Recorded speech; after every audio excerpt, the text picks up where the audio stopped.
That afternoon, Asheville was draped in cold rain, tiny droplets sliding down my hands as I stood at my son's gate. I carried a porcelain box, the birthday gift for my granddaughter. All I pictured was her throwing her arms around me like always, but as I neared the window, the laughter from inside made me freeze. It wasn't a child's laugh, it was my husband's. Through the slit in the curtain, I saw him on the sofa, pressed close to my daughter-in-law.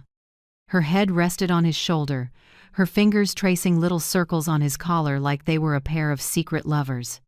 Papers were scattered across the coffee table, and I only caught my daughter-in-law's voice, sweet but cold. "If you file for irreconcilable differences, we'll get at least half." And her old house. "Let me handle improvements reimbursement." My husband chuckled, stroked her hair, and answered like he'd just signed my sentence. "Linda never suspects a thing. She spent her whole life trusting people." I stood on the porch, stunned, hearing my heart crack under the rain. The box slipped from my hands, the lid shattered, the ring of porcelain on tile like a death knell for 40 years of marriage. I didn't knock. I pulled out my phone, hit record, took a long breath, and thought, they've shown their hand, now it's my turn to set the board. If you're still listening, tell me where you're watching from. Every comment you leave is another mark in this journey. And if this story has touched you, don't forget to hit like so it can reach even further. I stayed in the rain for a long while, my hands still shaking, whether from the cold or the truth that had just stabbed straight into my chest. I couldn't tell. The living room light kept spilling warm gold outside, where the two people I loved most were whispering how to take me down. I backed out of the yard, careful not to make a sound. Mud swallowed my shoes, my right one soaked through, but I felt nothing except emptiness. Back in the car, I sat in the dark with my hands on the wheel. Every sound seemed to die out, leaving only the cold wind through the frame and my heartbeat like a drum. I replayed the recording. Kelsey's voice, my daughter-in-law, rang clear through the speaker. "She'll never suspect." Each word was a small knife, lodging deep in my memory. I looked into the rearview mirror and saw my own face, a 66-year-old woman, gray-streaked hair, lined skin, tired eyes. A retired teacher who had spent a lifetime teaching students about honesty, trust, and decency, never imagining I'd be betrayed inside the very home I built. I inhaled deeply, pulled up my phone, and saved the recording. Then I opened my notes app and typed the first line, March 7th, 5:42 p.m. Asheville. Victor present at Jason's house, present with Kelsey. Divorce papers on the table. Conversation indicates they are planning to seize assets. I typed each word slowly and firmly, like grading an ethics paper gone wrong. Driving off that little street, I kept my speed steady so no one inside would notice. I knew I couldn't act on emotion. They know the law, and they had surely anticipated my reaction. I had to stay one step ahead. When I got home, our house at the end of the lane by the pines, where Victor and I had lived nearly 40 years, his truck was where it always was, by the garage. Now I finally understood why, for months, he'd said, busy at the shop, tough clients, working late, all lies. I walked in. The diffuser still carried a faint lavender scent I always turned on at night. The quiet felt too heavy. The morning paper he'd left lay on the dining table, a huge headline. High-profile divorce in Charlotte, wife loses everything. I let out a small laugh. How ironic that I was living that very story. I made myself a cup of black tea, set my phone on the table, and began recording a memo to myself. It's 7 p.m. I, Linda Carver, am documenting what I saw and heard. If anything happens to me, this will be the first piece of evidence. Victor and Kelsey are planning a sham divorce to seize assets. I have audio, time, and location. This will not be the last entry. I saved the file and named it Evidence 01. The tea cooled, but my head felt clearer than ever. I took out my old brown-covered notebook I used for lesson plans and wrote a title in blue ink, Counterplan. I split the page into 4 columns. Evidence. Money trail. Timeline. Action plan. I started listing each point in detail. 1. Victor lied about being at the shop all day. 2. His truck appeared at Jason's house at 5:30 p.m. 3. Kelsey had divorce documents. 4. They discussed improvement reimbursement and asset division. I wrote until my hand ached, but each line made me feel a little stronger. On the table, an old family photo stared back, Victor beaming next to Jason on our trip to Maine, me holding Lily. I brushed my fingers against the frame. That photo used to prove love and family. Now it was just a reminder of my own naivety. I didn't cry. The tears had dried up along with my trust. I knew I couldn't let emotions lead. I had to go back to who I was on the podium: rational, steady, methodical. I opened my laptop and logged into the bank. Something was off. Lots of small withdrawals, hundreds here and there, spaced out every few days, something I'd never noticed before. I printed every statement, slipped them into a plastic sleeve, and labeled it "Suspicious Finances." Then I changed passwords on every account: bank, email, insurance, even social media. I disabled location sharing, then turned on two-factor authentication. That night when Victor came home, I pretended everything was normal. He opened the door, shook the rain off his coat, and said, "Rained all day. I was at the shop the whole time. The customer gave me a headache." I smiled and didn't answer. In my head, I logged it as a new entry. Repeated lie, 9:12 p.m., March 7th. He asked why I wasn't in bed yet. I said, "Waiting to have tea with you." I poured him tea, watched the steam rise, and wondered how many years I'd lived with a stranger I thought was my soulmate. After he went to shower, I opened my voice memos again and added, "Victor came home at 9:10. Feigned fatigue. Wouldn't look me in the eye." The "at the shop" story repeated. I saved the second file, evidence 02. Before bed, I opened the notebook again and wrote the day's final line: no confrontation, no display of emotion, collect, record, calculate, counter. I set the pen down, closed the notebook, and looked out at the fogged window. The rain hadn't stopped, but inside me, something else had begun: not a storm of tears, but a plan born from pain and the mind of a woman who taught ethics and justice her whole life. The next day, I would start where I'm strongest: patience and discipline. They think I'm just a gentle old woman? They'll learn the first lesson soon. No one plays chess like a woman who spent 40 years in silence. The next morning, when Victor left, I stood at the window watching him go. Brown leather jacket, shoes polished to a shine, things he never cared about before. After 4 decades together, I knew he once used the cheapest soap and hated cologne. Yet now, the bedroom still carried a new scent. An expensive men's fragrance, a little sharp and heady, like what I've smelled at Macy's around Christmas. I went to the dresser and saw a small cologne bottle among his vitamins, the label brand new. "A gift from whom, Victor?" I whispered, but didn't wait for an answer. I noticed every small detail, the things I used to overlook because I trusted him. His shirts were now always crisply ironed, even with a crease down the sleeve, something he never did, since his shop is all grease and oil. He said he wanted to look sharper to keep up appearances with clients. I just nodded, but in my head I wrote, March 8th. Sign: change in wardrobe habits, reason not credible. At noon, I called the shop to confirm. The foreman, Jimmy, sounded surprised on the line. "He already left early, ma'am," said he had personal stuff to handle. "Personal?" I repeated, keeping my voice even. "Any idea what it was?" "Not really. Just said he'd be back later." I thanked him, hung up, and sat still. Victor almost never used to leave mid-shift. He used to brag, "If the crew doesn't take a break, neither does the boss." That line now sounded like a joke. By afternoon, I didn't go straight home after tutoring.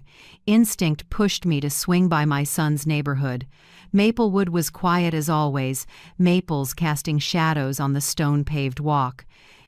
As I turned the corner, my heart stopped. Victor's gray pickup sat neatly in front of Jason's garage. I killed the engine, parked 2 houses down, and reclined the seat so no one would see me. Through the misted glass, I saw them. Kelsey stood on the porch, blonde hair spilling over her shoulders. Victor stood close enough that their breath could have mingled.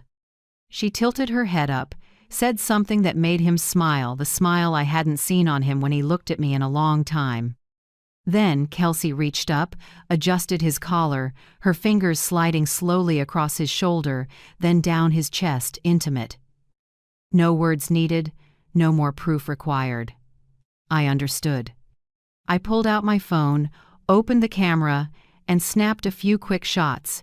Each one was a stab, but my hand stayed steady. I noted the time, 4:47 p.m.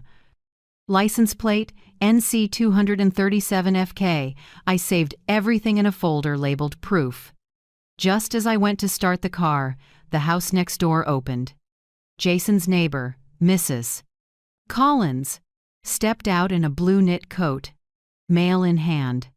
She spotted me and gave a little wave. I lowered the window and tried to smile like usual. "Oh, Linda, didn't know you were dropping by today." "Yes, just bringing a little treat for Lily." She smiled, then lowered her voice like sharing a secret. "Well, Victor's here a lot. I figured you two were moving to be closer to your son." I kept my face neutral, but my hand tightened on the wheel. "Yes, maybe he's helping Jason with repairs." "That's nice, but you know, they seem very close, like a truly tight father-son pair." I only nodded, then quickly excused myself. As I drove off, her words echoed, "Victor's here often." That night when he came home, I set dinner like always, roast and mashed potatoes. He talked about busy days at the shop and grumbled about picky clients. I smiled and quietly served him another slice. Inside, I added a new line. Lie continues, 8:17 p.m.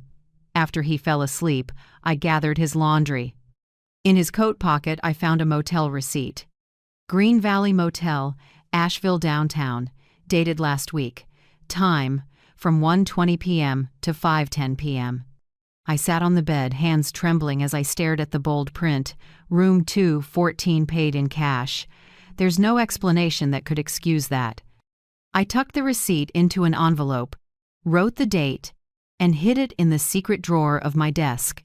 The papers were stacking up tiny pieces of evidence, but I knew each fragment would soon form the full picture. 2 days later, after Victor left, I pulled up our bank statements again. A pattern jumped out. Small withdrawals, only about $100 to $200 at the same ATM, less than a mile from Jason's house. Over the past 2 months, more than 10 such transactions. I printed the statements and marked each line in red pen. Every time I looked at the numbers, anger rose, not about the money, but the contempt. In the late afternoon, I sat by the window, sunset washing gold over the old wood floor. I glanced at the wedding photo on the wall, Victor in a black tuxedo, me in a puff-sleeved white dress. Back then he told me, "I'll never give you a reason to doubt me." I smiled faintly, a smile drained of feeling. I opened my phone and pulled up the photo folder. Porch snapshots, the motel receipt, statements, everything carefully filed. I named the folder Silent Storm. Each night I opened it and dropped in another piece, like a craftswoman patiently stitching each thread into the great fabric of truth. I knew I couldn't unload this pain on anyone else, not yet. Jason couldn't know. My son was buried in work and blind faith in the woman he loved, and I certainly couldn't let Kelsey realize I was awake now. She's a lawyer, sharp and calculating. One mistake, and I'd lose my chance to strike back. I pressed it all down, no crying, no shouting. Only the silence of someone who has lived long enough to know tears are a luxury, while composure is a weapon. Before bed, I pulled out a portable hard drive, backed everything up to the cloud, and set a new password. I also sent a copy of the folder to a backup email only I knew. Each small step felt like building a fortress around myself. Finally, I sat at my desk and wrote the 3 people I could trust. First, Daniel Whitaker, the lawyer who helped a friend get a fair divorce even though her husband was a big businessman. Second, Martha Hale, the accountant friend from my teaching days, practical and discreet. And last, Joan Reed, my former principal, who once told me something I never forgot. Sometimes, silence is the biggest lesson of all. I wrote their names down and gently closed the notebook. Outside, rain began again, whispering like someone reading out the errors of the past. I shut my eyes, listened to the rain blend with the tick of the clock, and knew that from now on, each passing day would be a new stitch cinching up the net of truth, and I, the woman they thought was old and naive, was quietly pulling the first threads. 3 days later, after Victor left for work, I grabbed my bag and slipped in every receipt, photo, and my notebook. I dressed plainly like always, but I knew, today, I wasn't the gentle, silent wife anymore. I was an investigator investigating my own marriage. Blue Ridge Community Bank sits downtown, where Victor and I opened a joint account more than 20 years ago. The teller I knew, Megan, greeted me with a polite smile. "Good morning, Mrs. Carver. How can I help you today?" I smiled back and set my ID on the counter. "I'd like full statements for the past 6 months on all accounts under my name and my husband's, plus any related transfers." Megan hesitated a beat. "Would you like paper or electronic copies, ma'am?" "Both. And I'll need them today." I saw her surprise, but she didn't pry. 15 minutes later, she brought over a thick stack. I sat at the waiting table, opened each page, and lightly penciled the odd transactions. Over 6 months, there were 24 small cash withdrawals, ranging from $100 to $400, totaling $7,800. They appeared almost weekly, mostly at the same ATM, the one on the corner near Jason's. I held the statement, a chill creeping up my wrists. I turned the page, Victor's secondary credit card. Transactions matched the timing. Le Chandelier Bistro, Hearth and Home Furniture, and Auburn Gifts, high-end spots I'd never set foot in, but I knew who had. I noted carefully, February 3rd, Le Chandelier Bistro, $248 dinner for 2. February 10th, Hearth and Home, $1,245 gray silk sofa. February 17th, Auburn Gifts, $389 crystal photo frame. I sat there over an hour, linking the timeline to Victor's late at the shop nights. Everything lined up a kind of perfection that made it hard to breathe. When I left the bank, the sun had begun to break through. Light filtered across the glass, making the statement shimmer like a mirror, reflecting a woman holding a map of her husband's sins. Back home, I brewed a pot of black coffee, opened my laptop, and entered everything into a spreadsheet. Date, amount, location, notes, flag. Line by line, the tiny text on the screen turned into a portrait of betrayal without a single confession. At 1 p.m., I called Martha Hale, my old friend, who once handled accounting for a law firm. Her voice was steady and warm as ever. "Linda? Long time. So, this is about money, isn't it?" I hesitated a few seconds, then told the truth. "Martha, I think Victor is hiding money, and I need to protect my share without tipping him off." Silence for a few beats. Then Martha spoke softly but firmly. "First, don't withdraw anything. Leave it as is. Let the trail stay clear. But open a new account in only your name at a different bank. And print every document, more is better." I did that this morning. "Good. And the house? That place was yours before marriage, right?" "Yes. I bought it with my mother's inheritance before the wedding." "Perfect. Then no one touches it if the deed stays solely in your name. Check the file, make sure there was no retitling into marital property." After the call, I went to my office, opened the safe, and pulled the deed. The line still read, "Linda May Carver sole owner." I took photos, printed 2 copies, one for a folder labeled "Separate Property," one for my backup safe deposit box. While I was sorting papers, my phone pinged transaction alert. Victor just spent $1,700 at Riley's Jewelers. I didn't have to guess who the gift was for. I opened my inbox and hit print. Sheet after sheet slid out, each one evidence that couldn't be denied. I marked each page and arranged them by date. Every whir of the printer made the room feel heavier. By late afternoon, I stared at the pines behind the house, shifting color in the fading light. I remembered Victor standing out there cutting grass, wiping down the truck, smiling at me from a distance. Now it was only the hollow outline of a man I'd once trusted with my life. I closed the file, took a deep breath, and headed to Best Buy at the mall. I bought a Sony mini voice recorder, lighter size, clips to a pocket. I picked up extra memory cards and spare batteries. When the clerk asked, "Using it for lectures?" I smiled slightly. No, to record the truth. On the way home, I pulled over, took out my notebook, and wrote, March 10th. Bought mini recorder. Purpose: collect audio evidence. Plan to use during a test conversation with Kelsey. I already had a plan to approach her not with rage, but with a mind game. A teacher who spent a lifetime on words would now use words to probe the one who betrayed her. That night, Victor came home late. He said traffic because of rain. I glanced at the clock, 9:30 p.m. His eyes slid away when I asked if he wanted dinner. He shook his head, said he'd eaten with a client. I only answered with a short, "Okay," then cleared the table.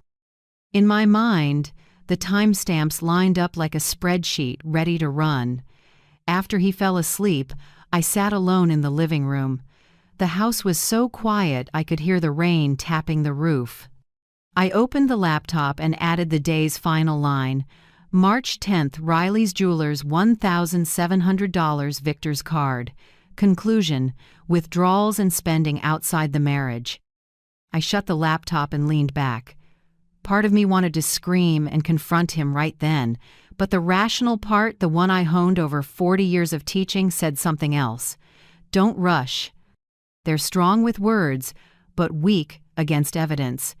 And evidence, you have it. I looked up at the wall clock, the minute hand crawled, patient as I am now. The next day, I drafted my script to probe Kelsey. I'd swing by my son's with an excuse, bringing cookies. For Lily, and casually, share how a friend suspects her husband is cheating, then ask my daughter-in-law, a lawyer, a woman who's seen every divorce, for advice. She wouldn't suspect a thing. I still played the doting, naive mother perfectly. I wrote each innocent question. 1. If a husband hides money from his wife, what can the wife do? 2. What if the asset is a premarital house? 3. Is there a way to prove he used marital funds for personal purposes? I reread and tweaked every word, like prepping for the last lecture of my life, a lecture for myself. When I finished, I folded the paper and tucked it inside my brown notebook. In my head, everything was finally in order. I wasn't out for revenge. I was reclaiming the truth. And in a world full of lies, I knew only money doesn't lie. I turned off the lamp and looked out the window. The rain had stopped, yellow light pooled on the wet pavement. In the glass, my eyes no longer trembled. Maybe, for the first time in years, I saw the woman I used to be, a woman who can look straight at the truth, no matter how cruel it is.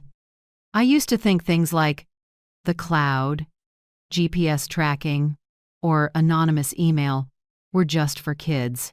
I taught grammar for 40 years and never needed to know how a phone worked beyond calling and texting.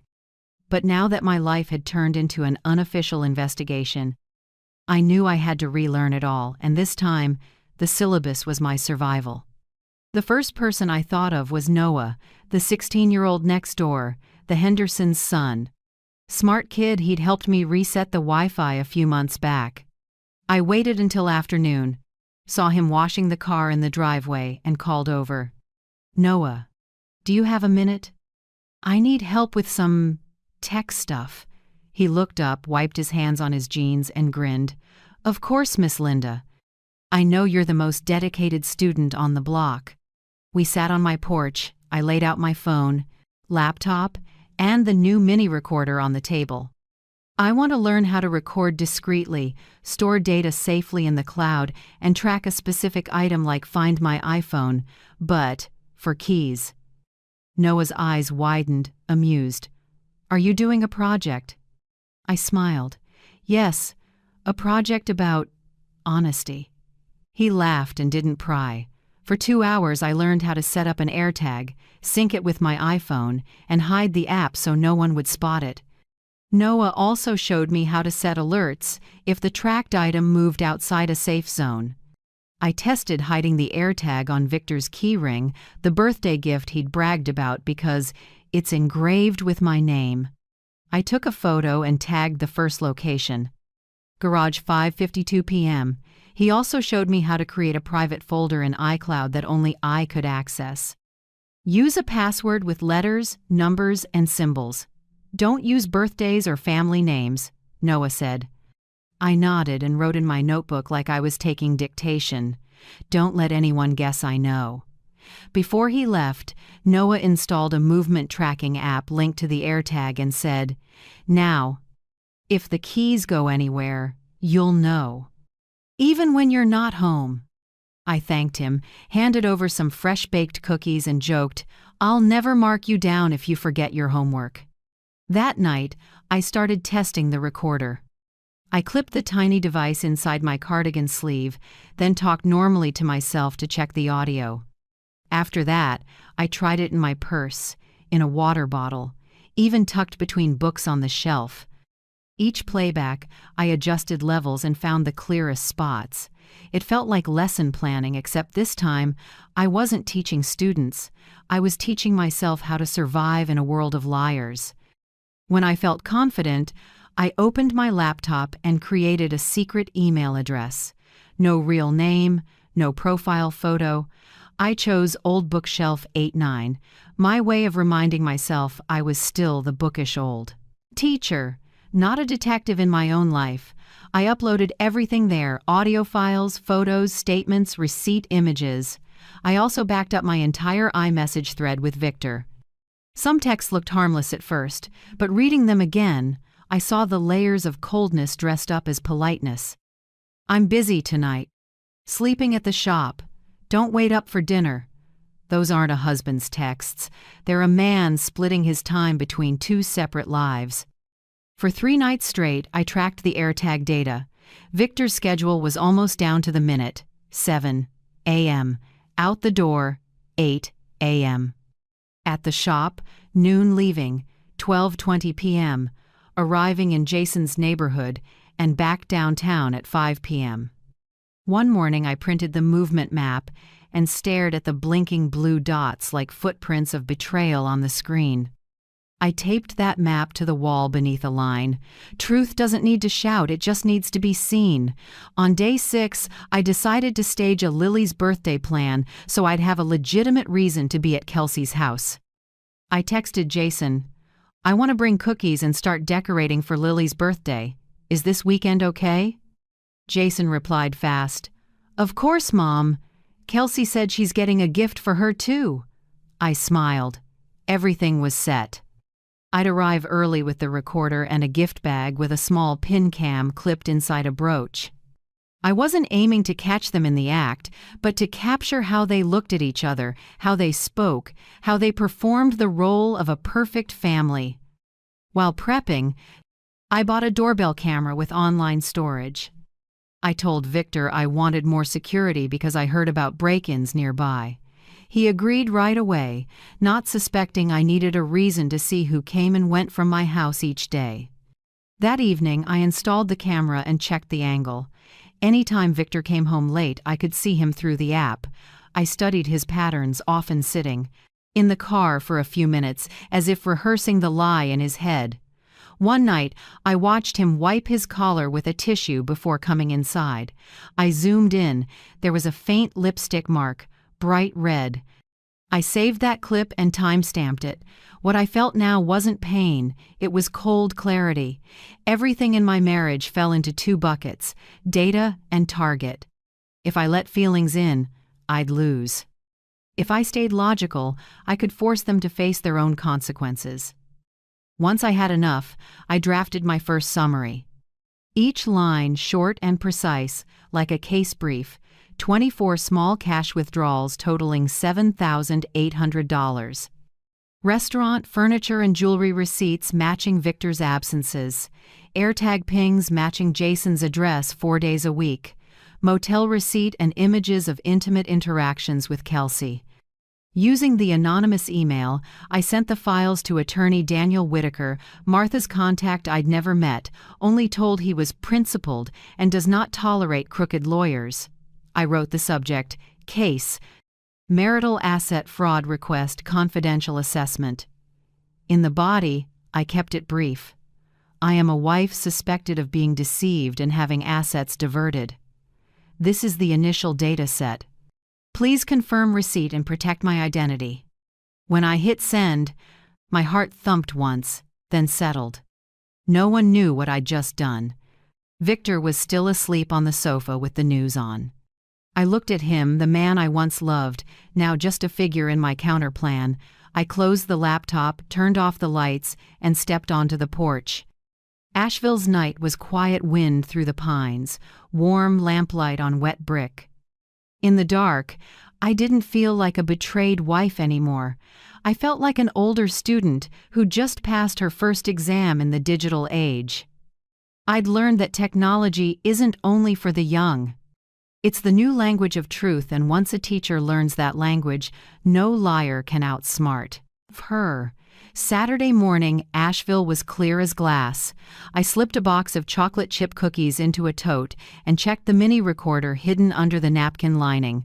The tiny red light blinked. Everything was ready.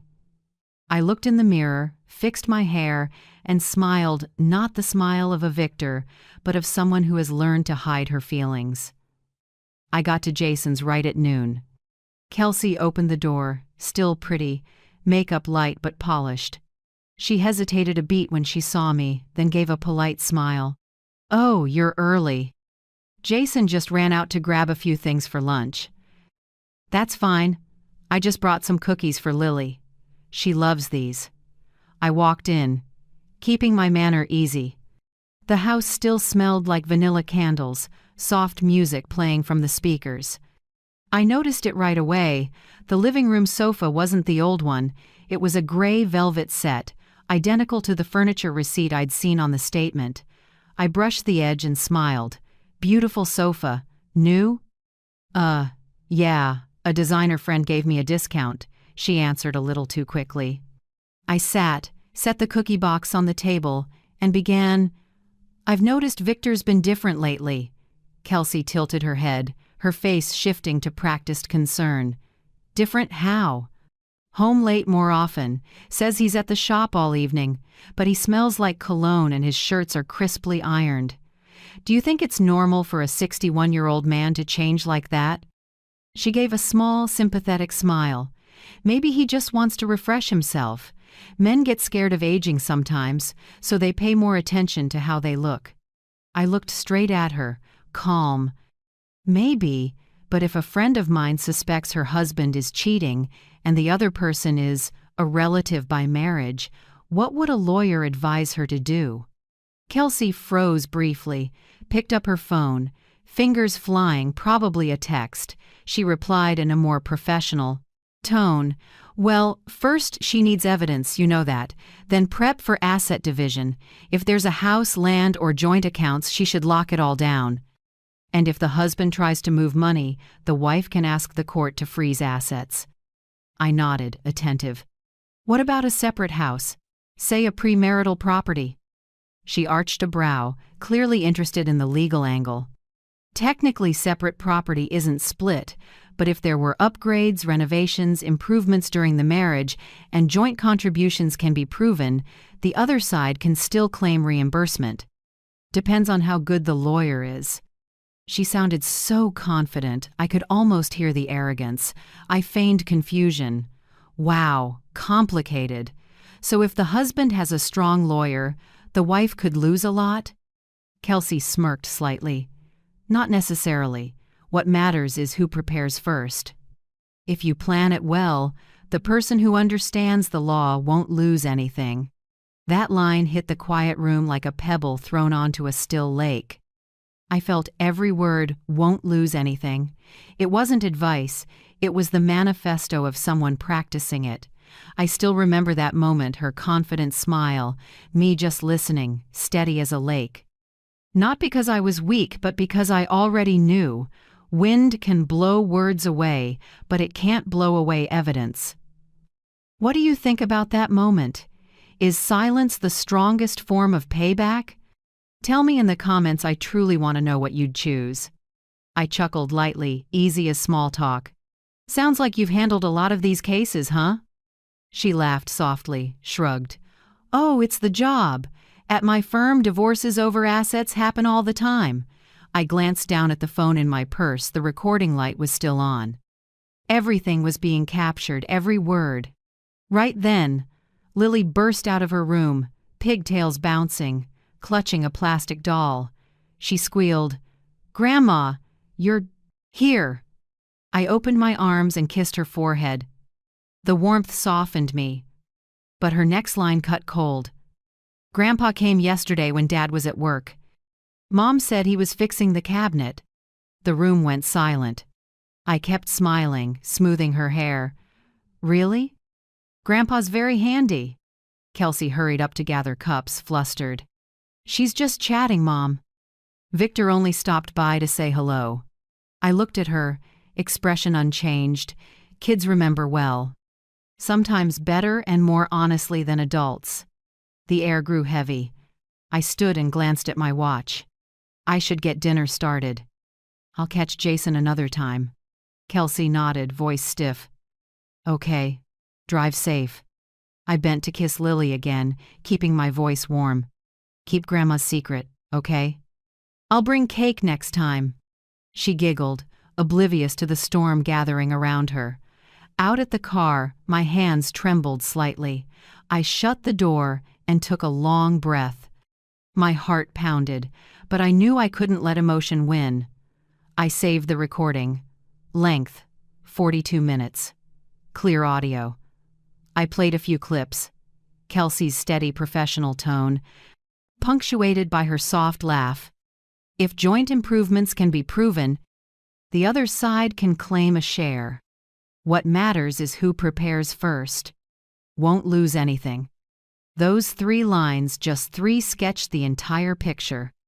I drove slowly down Maplewood, sunlight filtering through the leaves. In the rear view, I saw my reflection calm, but with something resolute in my eyes. The anger had settled, replaced by cold focus. I was no longer the one being fooled. I was becoming the one who keeps the record. At home, I unpacked, plugged the recorder into my laptop. The audio file appeared, waveforms neat and even. I renamed it Kelsey Interview 1, then filed it into Silent Storm.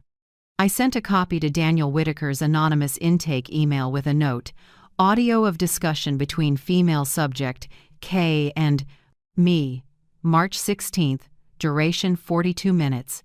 Content indicates intent to seize assets via improvements reimbursement. Please confirm confidentiality. I hit send and watched the screen. Mail sent successfully popped up, tiny words with enormous weight. That night, Victor came home late, said there was a new client, needed negotiating. I nodded, pretended to be tired, and went upstairs first. Once the door closed, I opened my phone to the location app. The blue dot, the AirTag on his keys, was parked at the address I knew by heart, Jason's house. I smiled softly, not out of pain, but because I realized their secrets were now telling on themselves through the data. I didn't even need to ask. I opened my notebook and wrote one short line. Today, March 16th. Successful recording. Kelsey confirms legal knowledge and financial motive. Lily provides supporting detail. Collection phase nearly complete. I closed the notebook and set the pen down. Outside, a thin crescent moon hung low, silver light slipping through the curtains onto the spread of papers, evidence, maps, receipts, statements, all weaving the betrayal they themselves had authored. And I, the woman once dismissed as weak, was writing its ending with planned silence. I never thought I'd walk into a law office not to sign a contract or notarize a form, but to plan a counterattack against my own husband and daughter-in-law. But that morning, as Asheville's sun touched the tall panes of Whitaker and Associates, I knew there was no turning back. Daniel Whitaker's office was on the 4th floor, neat and bright, the smell of coffee mixing with new paper. He was in his 50s, tall, with silvering hair and gray eyes sharp enough to read my story before I spoke. When I set the thick folder on his desk, he nodded slightly and said, "Steady. Martha gave me a heads up. But I have to say, you've done a professional investigator's job. Your filing system is problem, something I could learn from." I gave a dry smile. "I'm only doing what I need to protect myself, Mr. Whitaker." He went sheet by sheet, statements, photos, audio, even the AirTag route maps I'd printed. Each time he nodded, a bit of weight lifted, not for the praise, but because I wasn't carrying this alone anymore. After nearly 20 minutes, he set his glasses down and looked at me. "First, we need to temporarily freeze the joint accounts. Based on this evidence, I can file for an emergency freeze due to suspected misuse of marital assets. Once frozen, all transactions stop immediately." I nodded. "I want that done as soon as possible. We'll do it Monday at 8:30 a.m. I'll draft the papers this afternoon, you just sign." He poured more coffee, voice even but careful. "As for Kelsey, this part is delicate. She's an attorney, which means ethical obligations. If you provide sufficient proof that she exploited family information for personal gain, I can file an ethics complaint with the state bar. That won't just ruin her reputation, she could be suspended." I tightened my grip on the cup, eyes on the desk.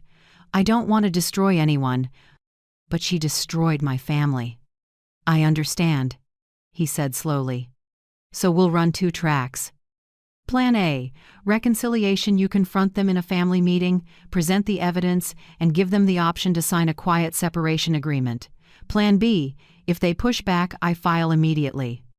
You have evidence, a potential witness, and legal grounds. They won't have room to maneuver." I was quiet for a few seconds, then asked, "Which do you think they'll choose?" "Smart people choose silence. Arrogant people choose a fight. From what you've described, they'll fight. That's better for us. Angry people confess for free." We mapped the steps. He wrote briskly. 1. Monday, 8:30 a.m. Freeze all joint accounts. 2. Monday, 9:15. Notify the bank and the insurance company. 3. Same day, 2 p.m. You'll sign a formal retainer so I can represent you. 4. Tuesday, prep the ethics complaint against Kelsey. 5. Wednesday, send the family meeting invitation, our trigger point. When he capped his pen, I looked at the strong handwriting, each line nailing down the plan to win my fairness back. Before I left, he said, "I'll need Martha to verify any home improvements they might claim. Have her audit receipts, materials, and actual timelines so we can counter precisely." That afternoon, I went to Martha's. Her small house was as tidy as ever, cinnamon in the air. After I laid it out, she nodded firmly. "They want to say renovations? I'll show them what real books look like. If it was paid with your separate funds, I can prove every cent." She opened her laptop and a spreadsheet. "How far back do you keep receipts?" "Since 2001. All in the file cabinet." Martha laughed and patted my hand. "Then this is easy. No one beats a teacher who keeps her paperwork. We reviewed every item: paint, roof repair, hardwood flooring. Most were charged to my individual card." Her fingers tapped, then she said, "Done. I'll write a detailed valuation memo for the attorney. And for the house value, hire an independent appraiser so they can't claim appreciation came from joint effort." That night, I came home, pulled the old property files. The deed still read, Linda Mae Carver Soleil ownership. Next to it, a 2019 appraisal. I snapped photos to send Martha and asked her to line up a current valuation for comparison. I also printed the legal authorization Daniel had emailed. Reading every line, my chest felt heavy but firm. After I signed, I sealed it in an envelope with a small rose stamp, the one I used to mark literature essays. An old habit, now a symbol of resolve. Late, I sat in my office, the desk lamp glowing on stacks sorted like textbooks. I opened my laptop and created a folder titled Phase 2 Counter-Strike. Each subfolder labeled Financial Evidence, Professional Ethics Evidence, Family Meeting Script, Temporary Lodging Emergency Plan. That last one made me pause. I knew if things spun out, I'd have to leave this house at least for a while. Not out of fear, but to work safely. I called my trusted friend, former principal Joan Reed. Joan, if I need a place for a few days, is your lakeside cottage free? She didn't hesitate. Always a room for an old friend, come whenever. Thank you, it may be soon. I ended the call and opened the window. Night was quiet, just crickets. I wondered how life veered this way, from a wife planning meals to a woman planning legal strategy. Strangely, I wasn't afraid. When trust is gone, instinct and reason take over. Next morning, I got up early, brewed coffee, and prepped materials to send Daniel. When Victor stepped out of the bedroom, I kept the same calm as always.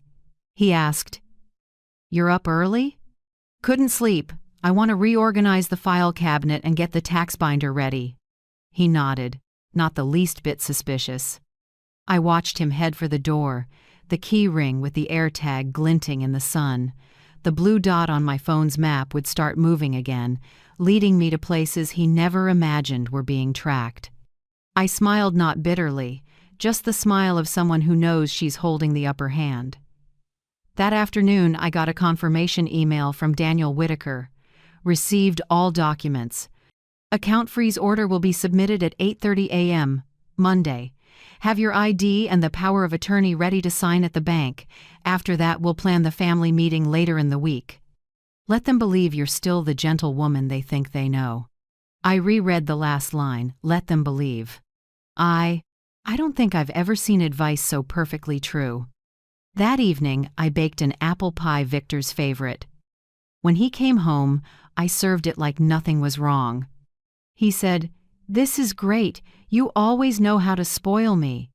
I smiled and answered softly, "Sometimes I just want things a little warmer, before they go completely cold." He laughed, not understanding, and I looked down at the rich, fragrant slice of pie, thinking, in 2 days, you'll know what it feels like to lose everything. The night before Monday, I organized the files one last time and tucked them into a leather bag.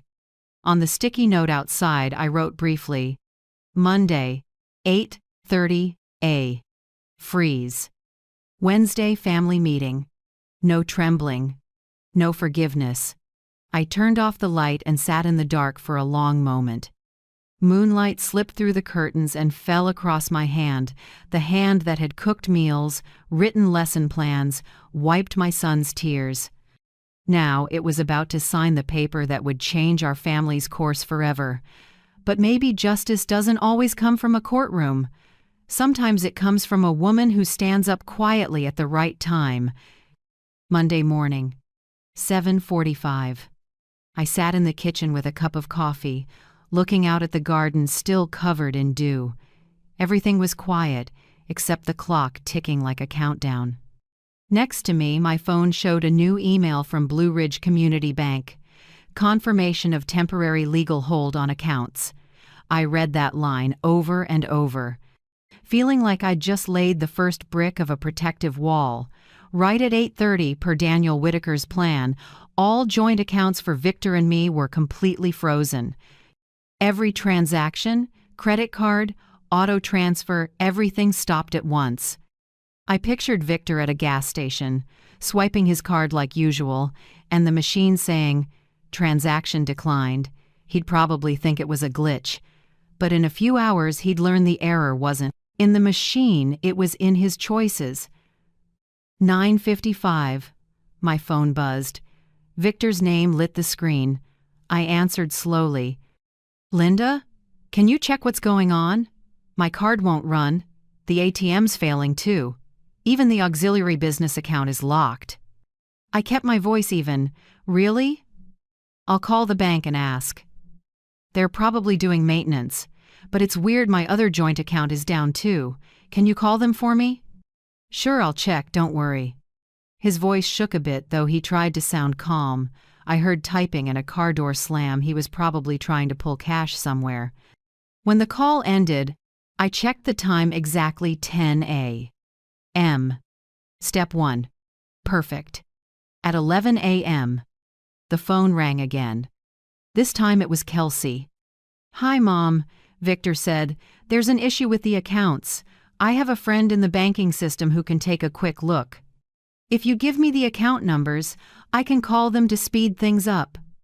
Her tone was soft, but every word felt like a probe. I let a pause sit, then answered slowly.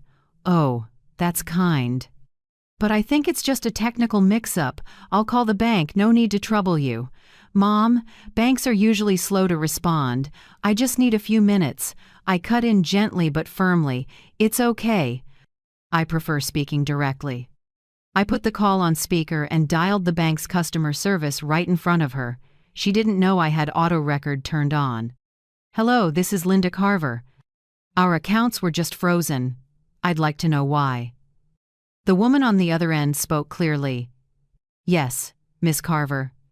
I see the freeze was initiated this morning under our customer protection protocols due to a pattern of suspicious small withdrawals and transfers to an unidentified third party. The hold will remain until verification. I pressed my lips together to hide a smile and asked as if I were truly surprised. Oh, thank you. Is there any way to lift it? No, ma'am. This requires both account holders to appear with identification and the presence of legal counsel. We will contact attorney Daniel Whitaker's office listed on file. Beside me, Kelsey went rigid. I watched the color drain from her face. I turned to her, voice light as small talk. Did you hear that, dear? They said it has to go through my attorney. Good thing he's already reviewing these transactions for me. She forced a laugh. Ah. I see. Must be a misunderstanding. I'll have Victor call back later. Sure. But one more thing. I looked her straight in the eye, still mild. When dealing with a bank, transparency is best. Their systems track closely. Even the tiniest things leave a trace. She swallowed hard, gripping her phone. She was trying to hold it together, but her eyes were pure panic. I poured more tea and slid a cup toward her. This afternoon I'd like you and Jason and Victor to come over for tea just to talk as a family. It's been a while. This afternoon? Yes. There are a few things I want to discuss before it all goes too far. She nodded, struggling to smile. Okay, I'll let Jason know. Thanks. I'll send a formal invitation with Daniel present as well. To keep it proper. I saw her gaze darken for a second. The woman who thought she controlled the board was now in my house, hands shaking around a teacup. I didn't need to shout or threaten. One phrase, my attorney, was enough to tell Kelsey the board had tipped. After she left, I called Daniel Whitaker and recapped everything. He gave a low chuckle, steady as if he'd predicted it. Told you they'd call immediately. They can't stand losing control. Now just wait. I'll send a formal meeting invite for 4 p.m., co-signed by me. Perfect. I want it to feel like a simple chat, but when they arrive, they'll realize it's a hearing. I heard his soft laugh. You have a strategist's instinct, Linda. No. I'm just a wife who trusted too much. At noon, Victor came home. His face was dark, sweat beading on his forehead. Did you call the bank? I've been shut down all morning. Our accountant says the accounts are closed. I feigned confusion and poured him a glass of water. I did. They said there were suspicious transactions. Maybe someone's been using the accounts improperly. Improperly? He frowned. What's that supposed to mean? Small, repeated withdrawals, then transfers to a third party. They said they'll go over it with my attorney. We should know more tomorrow. He stared at me, shocked and a little afraid. For the first time in months, he couldn't hide. The confident posture, the calm tone gone. I stayed seated, smiling as I slid the invitation across the table. This afternoon, I've invited you, Jason, and Kelsey over for tea. We need to talk. He glanced at the paper and saw Daniel Whitaker's signature. His mouth trembled. You actually hired a lawyer? Yes. Sometimes to keep the peace, you need a witness. He said nothing, eyes darting away, then grabbed his keys and left without another word. I watched him go, feeling no old ache. When the door closed, I exhaled and carefully folded the second invitation for Kelsey and Jason and slipped it into an envelope. I emailed a copy to Daniel. Subject line, Carver family, meeting at 4 p.m. Today, attorney present. In the body, I wrote briefly, requesting full attendance of all parties. This meeting is conciliatory in nature before proceeding with further legal steps. After sending, I stood and set the tea table. The house was quiet again, only the steady tick of the clock. I looked at the white porcelain cups and polished each one. Everything had to be perfect, because this afternoon, in this room, the truth would be poured like hot tea, impossible to take back. I smiled faintly. They think I'm gentle, fragile. But they forget, once that woman learns to control the money, the very thing they used to control her, the whole game changes. Outside, sunlight slanted through the window, spilling across the table. I topped off the kettle and listened to the soft boil. A new chapter was about to begin, and this time, every card was in my hand. That afternoon, Asheville's sky wore a thin veil of clouds, a pale light that made everything in the house look as if it were waiting. I set the tea in the living room, the place that had been the calm heart of our family, now a temporary hearing room for the most important confrontation of my life. On the table, between the white cups and the jasmine pot, I laid a black folder in neat order. Inside was everything I'd gathered over 3 weeks: the money tracker, motel receipt, furniture invoices, photos, recordings, location data. Each sheet was a sharp, cold slice of truth. At 4 p.m., sharp, a car stopped out front. I looked out. Victor with Jason and Kelsey. All three stepped out, their faces tight. I opened the door, voice easy. Come in, the tea's just ready. No one answered. Jason tried a strained smile. Kelsey stared at her phone like it could shield her. Victor paused when he saw the formal invite with the law office logo on the table. I seated them, poured tea, then said calmly, "Before we start, I want you to know this conversation is being recorded legally. It's to prevent misunderstandings. No one leaves until we're done." Victor looked up, color draining. "Linda, what is this? You turning the house into a courtroom?" "No, just opening a black box, the one holding everything you thought you'd keep hidden forever." I opened the folder and pulled out the first financial summary. Here are the last 6 months of statements, 24 small cash withdrawals totaling $7,800, all from the joint account. Can you explain why each withdrawal lines up with restaurant and furniture receipts and the address of Hearth and Home? Victor said nothing. Jason looked at his father. Kelsey shifted, fists tight around her phone. I went on, steady and clear. "And here's the Green Valley Motel receipt, room 214, cash payment. March 8th. That day you told me power outage at the shop, had to stay and watch the machines. I checked the AirTag on your keys. It sat at that exact location for over 4 hours. Victor lifted his head, lips pressed, eyes avoiding mine. "You were tracking me?" "No, I learned to protect myself." "And this?" I slid another printout as a photo of the red lipstick on your shirt collar. The shade matches Crimson Rose, the one Kelsey uses. I noticed it on her vanity that same day. The room froze. Jason's voice cracked. Mom, what are you saying? I looked at my son, softer for a moment. I didn't want to, sweetheart. But silence is complicity. And I can't be complicit in wrong. I turned to Kelsey, opened my laptop, and played the recording. Her voice filled the still air. If joint improvements can be proven, the other side can claim a share. What matters is who prepares first. Won't lose anything.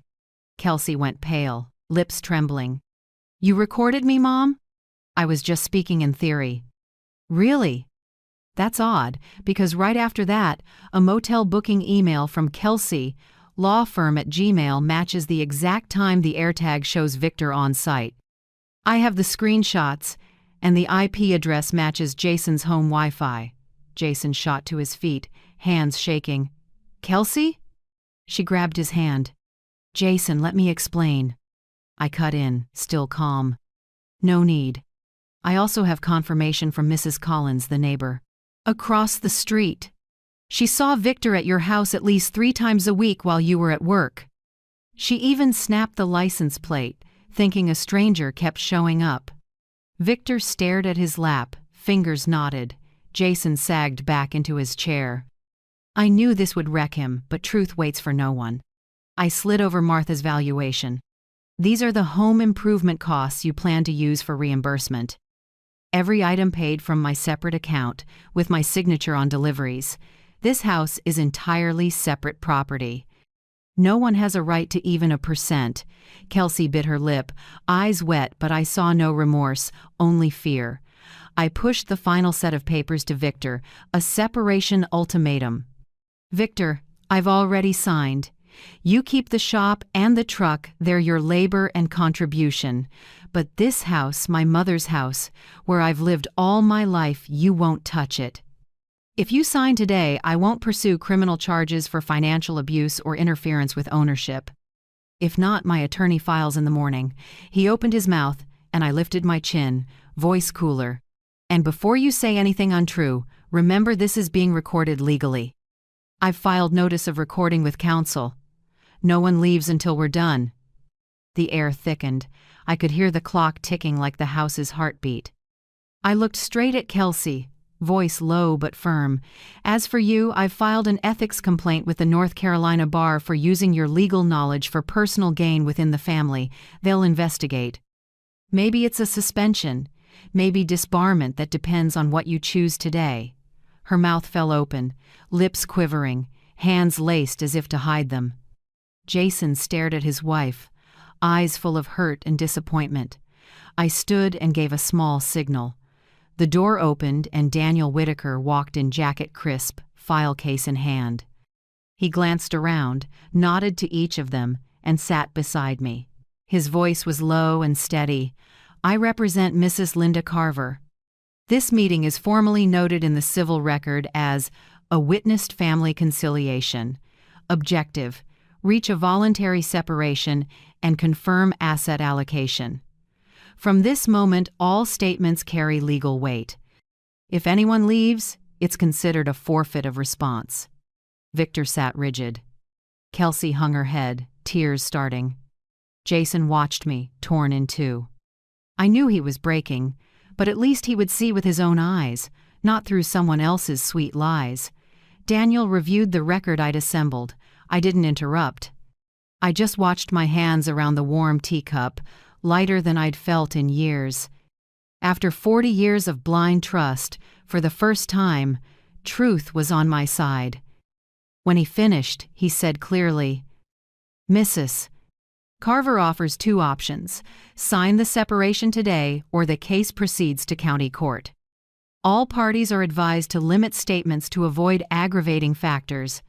Silence stretched so long I could hear the wind outside. Then Victor nodded slightly, voice rough. "I'll sign." I didn't smile or nod. I set the pen in front of him and said quietly, "Good." "And you, Kelsey?" I met her eyes. "I don't need an apology. I just need you to leave my son's life and let him heal. As for your career, let the bar decide," Kelsey cried. Head down. Jason sat still, eyes wet. I had no tears left. I only wanted the long afternoon to end so the house could have the quiet it deserved. Daniel gathered the file, verified each signature, then asked, "This meeting is concluded. Copies will be retained with my office and the county court. Mrs. Carver, anything to add?" I looked around the room that had been this family's heart. The photos on the wall, wedding, birthdays, vacations were still there, but their meaning had changed. I answered softly, "No. Everything that needed saying the truth has already said it for me." Daniel nodded. He stood, packed the papers, and I closed the black folder, my own black box. It held not just evidence of betrayal, but proof I'd stopped being passive. When the door shut behind them, the house fell silent, with only a trace of jasmine tea in the air. I sat, closed my eyes, and knew every last lie had been stripped bare. Right after Daniel left, the room sank into a heavy quiet. No more crisp legal voice, no more shuffling papers. Only Kelsey's ragged breaths, broken, shaky, like someone trying to catch the last bit of air. She slumped in the chair, hair falling over half her face. The perfect makeup from earlier had streaked black mascara blending with tears. Her hands shook around her phone. When she finally looked up, those eyes weren't arrogant anymore. They were the eyes of someone who'd lost everything, searching for anything to cling to. I stood without a word. Each step on the hardwood sounded dry and final, like a gavel dropping. I opened a drawer and took out a small, carefully folded paper. It was Lily's drawing I kept in my wallet, the one she made in preschool last week. The family standing in the yard, and in the left corner, a tiny figure with a tear running down her cheek. When I asked, Lily had said, "That's Grandma. She's sad because no one wants to play with her." I set the drawing on the table, right in the space between me and Kelsey. "She doesn't understand grown-up things," I said slowly, each word etched into the air, "but kids feel the cold. They know when a smile is fake, when someone is lying." Kelsey stared at the drawing and broke into sobs, head in her hands. No defense left, no excuse strong enough. Victor sat still, as if waking from a trance. He looked at the separation document, the pen shaking in his hand. I didn't rush him or speak. When he finally signed, the scratch of the pen sounded like the period at the end of 40 years. He set the pen down, voice hoarse. "I have nothing left to say." "Right," I answered softly, "because everything you ever said lives in the evidence you left behind." I poured more tea, but no one touched it. I turned to Kelsey. "I won't stop you from seeing Lily. But from now on, every visit goes through Jason and family council. I'm limiting contact with my granddaughter until there's a new court order." "You're not allowed to be alone with her." Kelsey nodded through tears, voice cracking. "Mom, I'm sorry. I didn't know it would end like this." I cut her off, my eyes cold as glass. "You knew. You just didn't think you'd get caught." Jason sat still between us, hands clamped over his head. My son's face was pale, eyes red from tears and shock. He looked at his father, then his wife, like he couldn't fit those two images into the same reality. "No way," Jason muttered. "My dad and my wife?" No one answered. Only a long, heavy silence, the kind where you can hear maple leaves falling on the porch. I knew, in that moment, my son's heart was breaking just like mine once did. I stepped closer, set my hand on Jason's shoulder, and gave it a gentle squeeze. "None of this is your fault, Jason. Don't make yourself carry more." Adults forget that what they do doesn't just break a marriage, it breaks the trust of the innocent. Jason choked up and dropped his head onto my shoulder like a child. I let him cry, my hand moving slowly across his back, feeling pain and relief at the same time. I knew I had saved one thing, the truth, even if it cost the rest of this family. Victor stayed seated, staring into nothing, No trace of the man who once said, "I'll protect you for life." Now he was just an old outline, alone in the wreckage he made. Daniel came back after a few minutes with his case. He spoke quietly to me. "I've completed the confirmations. All documents will be filed with the court in the morning. The assets are divided exactly as you proposed." I nodded. He looked around the room with kind eyes but didn't interfere. As he gathered the files, he slid each page into the leather case, then turned to me. "You should change every password today. I'll send a security template prevents unauthorized access." "I know," I said, "and I will. Bank to phone, email too." When Daniel left, I turned back to clear the table. No one said a word. I heard Victor get up and pull the small suitcase I'd already placed by the door. "I'll go now," he said hoarsely. "I won't come back." I didn't look at him. "That's the best thing you've ever done for me." The door closed. A small sound, but inside me, it thundered. Kelsey staggered onto the porch and pulled out her phone. I heard her voice, strangled with tears. "Jason, I'm sorry. I was wrong. It's my fault, not yours, not anyone else's." Jason looked at her, his cheeks still wet. "I don't know what to believe anymore, Kelsey. I don't know how long I've been living in a lie." She tried to touch his hand, but he stepped back. Not out of hate, because an invisible wall had gone up between them. Love, when betrayed, doesn't shatter like glass right away. It fissures first, then goes numb. Kelsey turned away, crying without sound. Jason stood there like someone who'd lost his bearings. I wanted to say something, but there's no sentence strong enough to mend that. Finally, I said, "Take a few days, don't stay here. Go to a friend's place or back to your old campus. I'll handle the rest." He nodded, eyes rimmed red. When they both left, the house was quiet enough to hear the clocks tick. I gathered the cold teacups, stacked the leftover folders, and locked them in the office safe.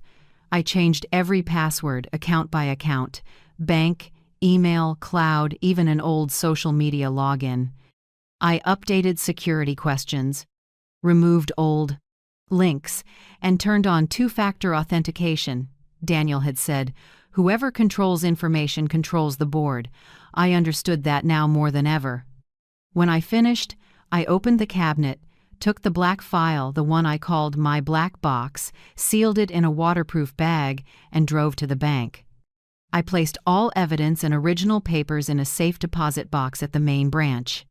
The banker asked, "Anyone besides you authorized to access this?" I smiled faintly.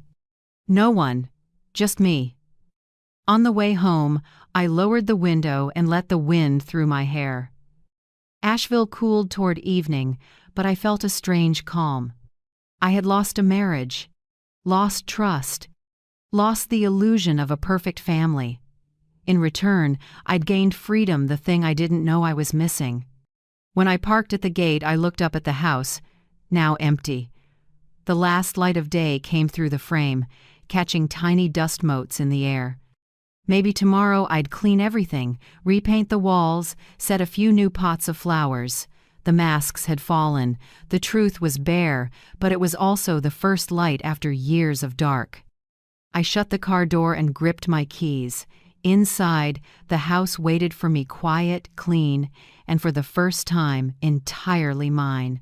In the days after, my home was quiet again, but not the suffocating kind. It was order and calm, like after a storm when the wind has passed and the ground still smells of rain. I stood in the living room with morning light coming through the windows, dust drifting in the air, dust I hadn't noticed for years because I was too busy, trusting. On the far wall hung our wedding photo, me in white, Victor in a black tux, two young people smiling with the naivete of forever love. I took it down. The dark wood frame left a lighter rectangle, a scar of memory. I wrapped the photo carefully, put it in a box, and sealed it. Not out of hate, but to make room for new light. I repainted the room a warm cream that let the house breathe.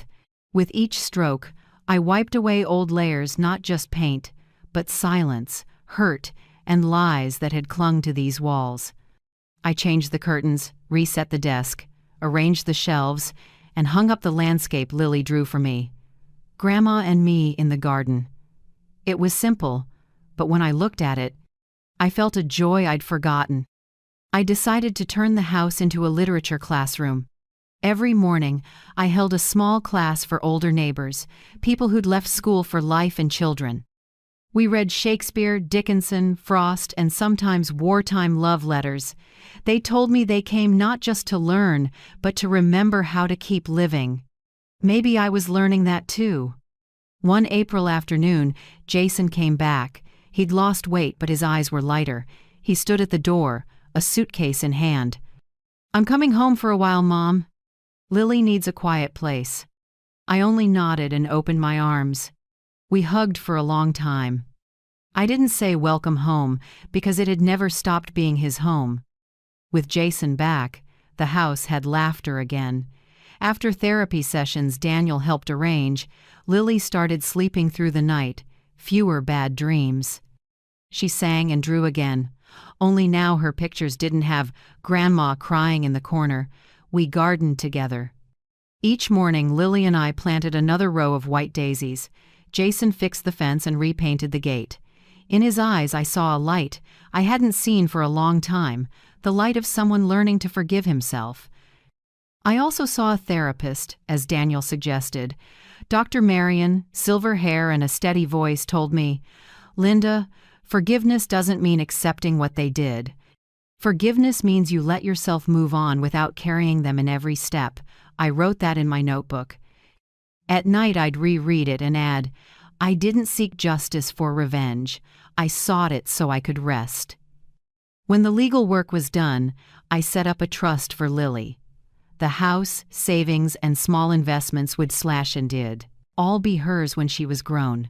I didn't leave anything to anyone else, not out of spite, but to end the loop of grabbing and dependence.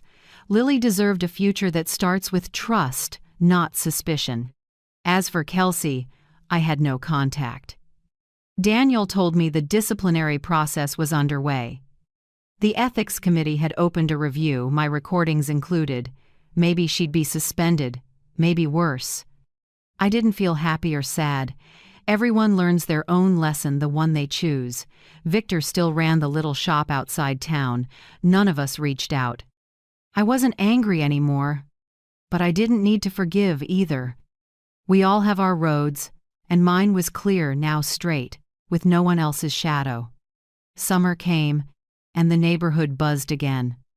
Neighbors brought apple pie, strawberry jam, and handwritten cards. "We admire you, Linda. Thank you for showing us courage has no age." I lined the cards on a shelf, each one a small piece of returned faith. At night, after Lily fell asleep, I sat by the window and wrote a journal called Lessons from the Marriage Class. I didn't write about betrayal. I wrote about what survives loss, self-respect, clarity, and the strength to stand up. I wrote, "Love is a long class. Some graduate with honors, some walk out empty-handed. But if we listen closely, even wounds can teach us something." I sent a draft to the local paper, and they ran it in the Life After 60 section. People called and wrote to say my story helped them leave bad relationships. I wasn't a hero, just someone who finished her own lesson. Then, one late fall afternoon, Lily turned 6. We made a chocolate cake and lit 6 small candles. As she closed her eyes to wish, Jason and I shared a look without words. The 3 of us blew out the candles together. The little flames died, and the white smoke curled up like an old spirit finally released. Lily cheered. "Grandma, Mom says when you blow out candles you have to make a secret wish." I smiled. "So what did you wish for?" "That you'll always be here, so I can tell you stories every night." I pulled her close, her hair smelling like sunshine. On the porch, white daisies trembled in the wind. Inside me, not the scar of betrayal anymore, but a new foundation built from old bricks. I said softly, a closing line to all those long months, "Grandma will always be here, Lily. Some women, when their house collapses, Don't leave, they rebuild it, stronger, brighter, and full of love. That was the day I knew I'd walked the whole painful road and stepped into a new one where freedom, trust, and peace were the fair rewards for someone who rose in the ruins. November in Asheville, the season turned. Trees along Montford Avenue switched colors, red like coals after summer's fire. I stood at the classroom window and watched Lily play in the yard with neighborhood kids. She laughed, circling the white daisies we planted in spring. No one would guess this house had once been a battlefield of lies. That morning, pouring a second cup of tea, the phone rang. Unknown number, familiar tone. Mrs. Linda Carver? I'm the assistant with the North Carolina State Bar Disciplinary Committee. We're calling with the result of the investigation into Miss Kelsey Moore. I held my breath. Yes, I'm listening. After reviewing the file, recordings, and evidence you provided, the council has decided on a 5-year suspension and requires restitution of legal costs and a civil damages payment to you, per court order. I didn't cheer or glow. I set the cup down and let the steam drift like a long sigh. Some wins need no applause, only the return of calm. A week later, Daniel stopped by with a thick file. The county court's approval of the property agreement between Victor and me. The house, savings, and Lily's trust all in my name. He set the pen down and said evenly, "You can rest now. It's officially closed. No one can touch these assets." I nodded quietly. He understood I didn't need more words. The court also issued a restraining order against Victor 300 feet from my house, no expiration. When Jason heard, he said only one thing, "This should have happened sooner, Mom." I saw some of the weight lift from his eyes. He was learning to stand without bitterness.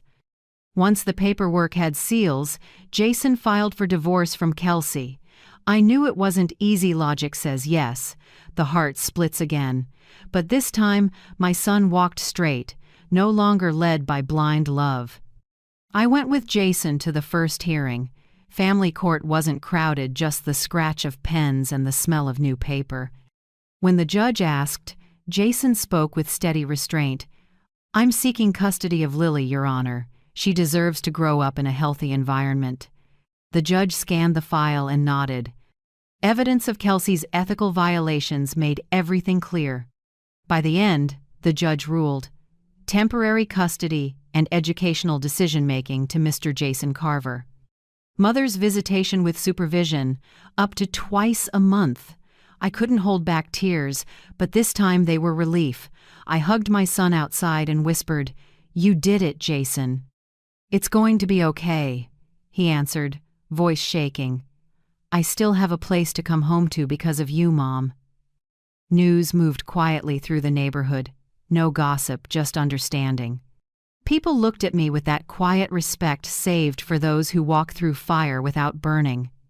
Victor, Daniel said, sold the machine shop, liquidated the rest, and moved to Tennessee, maybe to start over, maybe to escape the eyes of the past.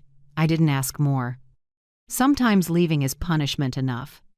Kelsey left the state after losing her license.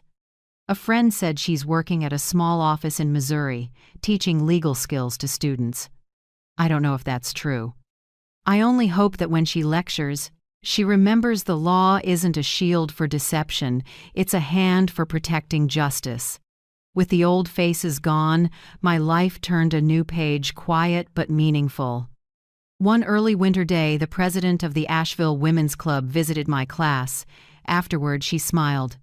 "Linda, we'd like you to share your story at our next workshop. Topic is financial self-defense for older women. No one can tell it as plainly as you." I hesitated, then agreed. The next week, I stood in a room of women in their 60s and 70s, silver hair, kind smiles, and that light I recognized in myself, fear and hope together. I told my story without anger, just steady. I talked about catching financial fraud inside a family, protecting accounts, and most of all, protecting trust. I explained family fraud investigation in simple terms. Sometimes the person who deceives you isn't a stranger. But the law still stands with whoever tells the truth. Someone asked, "Do you regret doing all that?" I smiled. No, justice isn't for revenge. It's how you close a chapter without bowing your head. The talk ended with long applause. An older woman squeezed my hand, eyes wet. "Thank you, Linda. Because of you, I'm checking my joint account tonight." I laughed and squeezed back. That's a good student. That night, back home, I opened my laptop and looked at the documents that ended the long stretch: the restraining order, asset decree, suspension decision, and custody order, all tidy in a folder named Justice. I printed one copy of each, bound them, and set them on the shelf next to my favorite classics. Lamplight hit the glass, highlighting the first line on the file: Linda Carver versus Victor Carver and Kelsey Moore, Civil and Family Case, 2025. I ran a hand over the title, not with bitterness, but with rare peace. Lily ran in and hugged my legs. "Grandma, can I tell the class tomorrow how you teach?" "Justice?" I laughed. "Justice, huh? Do you know what that is?" She tilted her head, thinking, then said, "It's when the bad person says sorry to the good person." I hugged her, laughing through tears. "Close enough, Lily." But sometimes justice doesn't need an apology. It comes quietly, sealed with a red stamp. That night, I wrote the final page of Lessons from the Marriage class. Justice isn't loud. It doesn't always arrive with a gavel or late apologies. It arrives in documents, signatures, and restored trust, and when it does, the once deceived can lift her head, smile, and move on without regret. I closed the notebook, blew out the small candle, and looked around the house, once a battleground, now a sanctuary of truth. A cold breeze moved across the porch, carrying the last leaves of fall, and I knew justice had arrived quietly, but right on time, like a guest I'd been waiting for my whole life.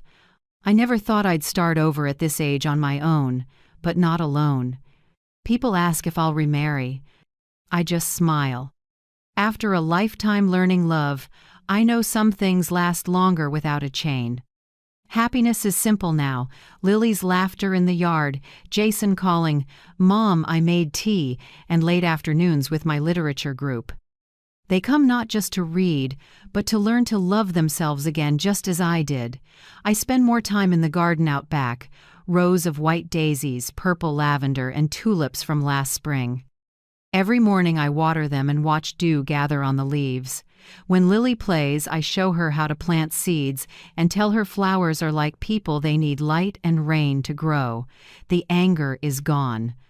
Forgiveness doesn't excuse the betrayer. It frees me from the chains of the past. Forgiveness doesn't erase pain, but it lets me walk past it without carrying the rage. Sometimes, on quiet nights, I stand in the hall and watch Lily sleep. She's curled in her pink blanket, breathing evenly, face soft as an angel. I smile. Every loss, every wound worth it if it leads to this. Peace without pretending. On Sunday morning, I hung a small wooden sign on the porch. Hand-carved letters, white paint on old oak, "Only truth lives here." I ran my fingers over each stroke, like touching a promise to myself. In this house, there's no room for lies, fear, or dependence. Only honest love and trust built with time. That afternoon, I sat at my desk and wrote a letter to myself. "Linda, you've walked the longest road of your life from naive to awake. You won not with hate, but with clear thinking and steady heart. You kept what mattered most: honor, freedom, and light inside." I folded the letter into Lessons from the Marriage class. Outside, Asheville light slipped through the curtains in golden lines across the hardwood.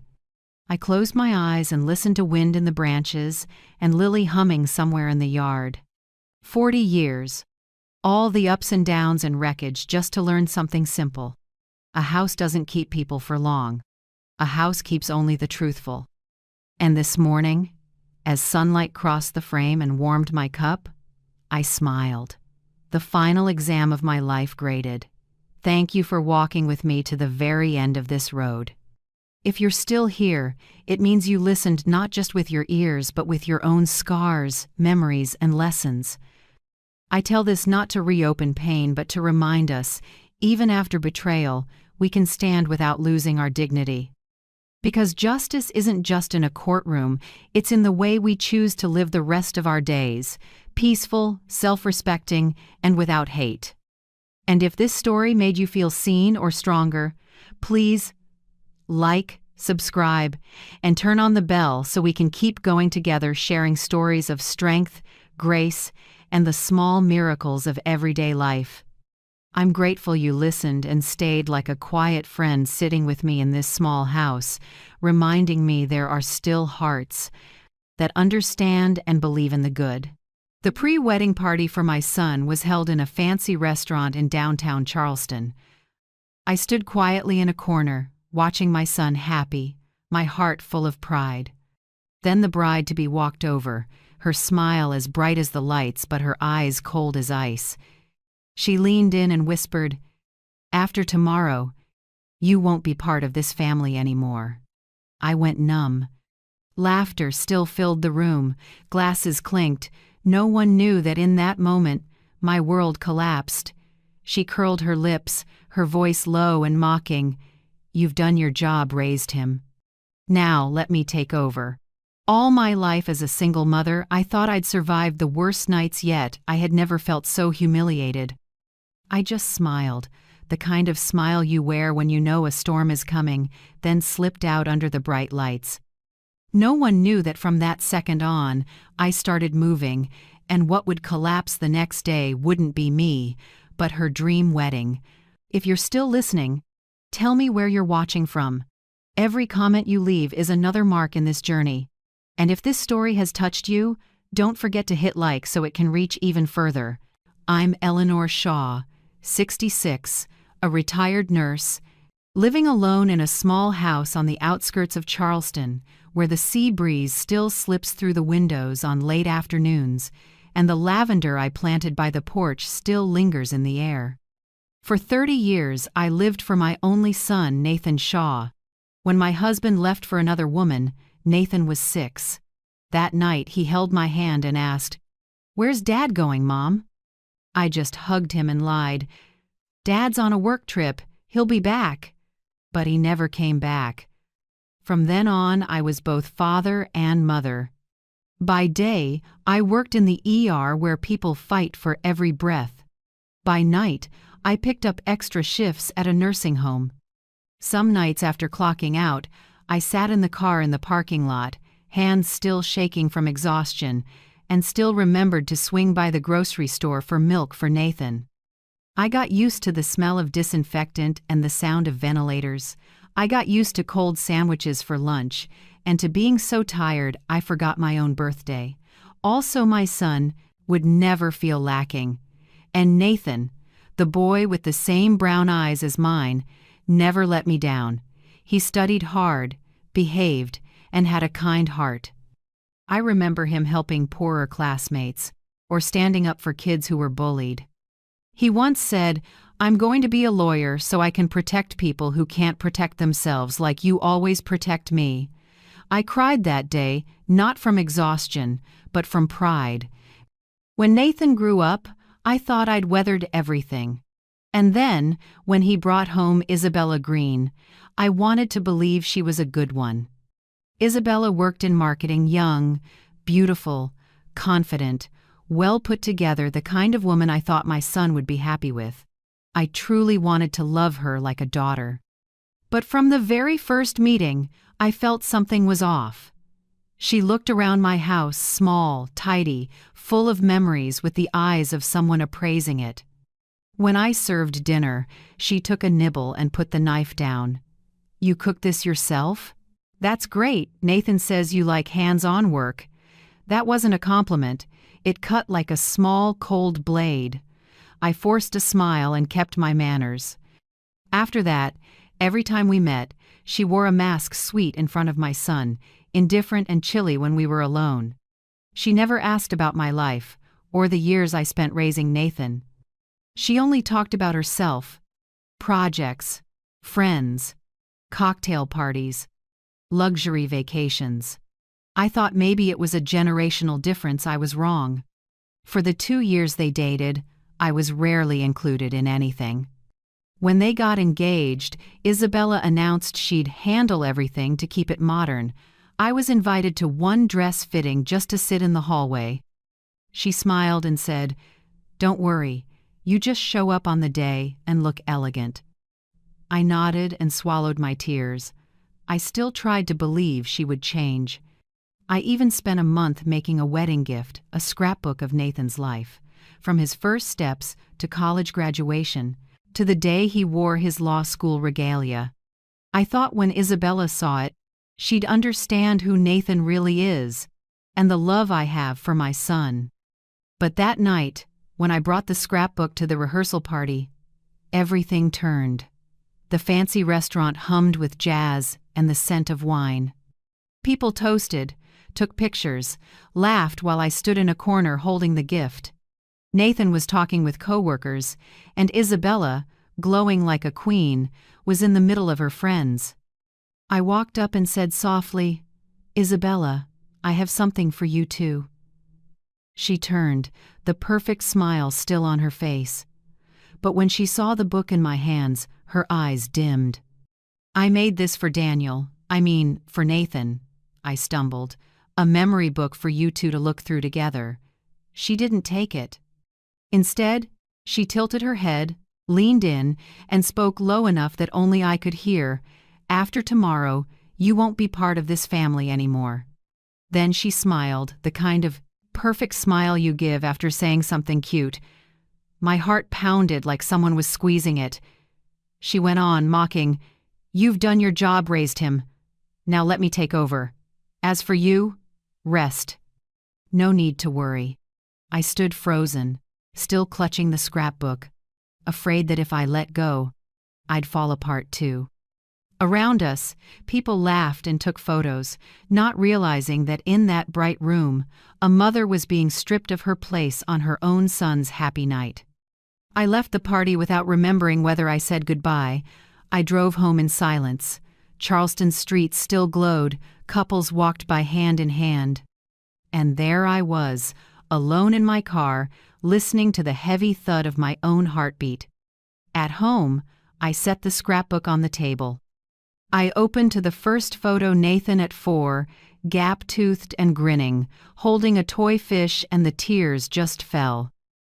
I had done everything to give him a good life, to keep him safe from harm. And now the person I hoped would be my daughter-in-law was the one breaking my heart. I sat up all night, staring at the book and thinking of the years gone by. Overnight shifts, late tuition payments, sprinting home just to hug him before he fell asleep. All that effort, now reduced to one word: excess. When dawn broke, I wiped my tears, closed the book, and pushed it under the bed. "No," I whispered, "she doesn't get to rewrite this story, not while I'm alive." I picked up my phone, opened notes, and typed, "June 17th rehearsal party." She said I'm no longer family. I started recording everything: words, actions, expressions, anything I felt needed to be kept. Not for revenge, but because I had a feeling, one day the truth would need to be told. I didn't know that just one day later, that wedding would go up in smoke, and the name Isabella Green would be on everyone's lips in Charleston. And I, the one crossed off from family, would be the last one standing when everything fell apart.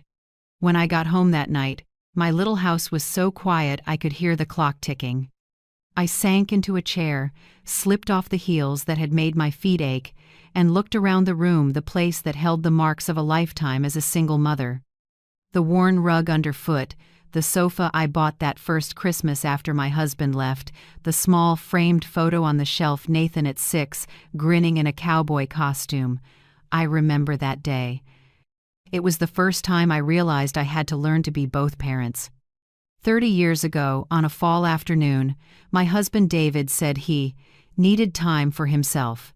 I thought it was a temporary fight, but it turned out to be the last time he walked out the door. Nathan ran after him. "Where are you going? Are you coming home tonight?" He just patted our son's head and left. The door closed, and there I was, standing alone in an empty house with a 6-year-old and a stack of unpaid bills. What followed were months that turned into years of grind. I picked up night shifts at St. Francis Hospital, working in the ER, where disinfectant mixed with alarm beeps. I worked 12, sometimes 16 hours a day.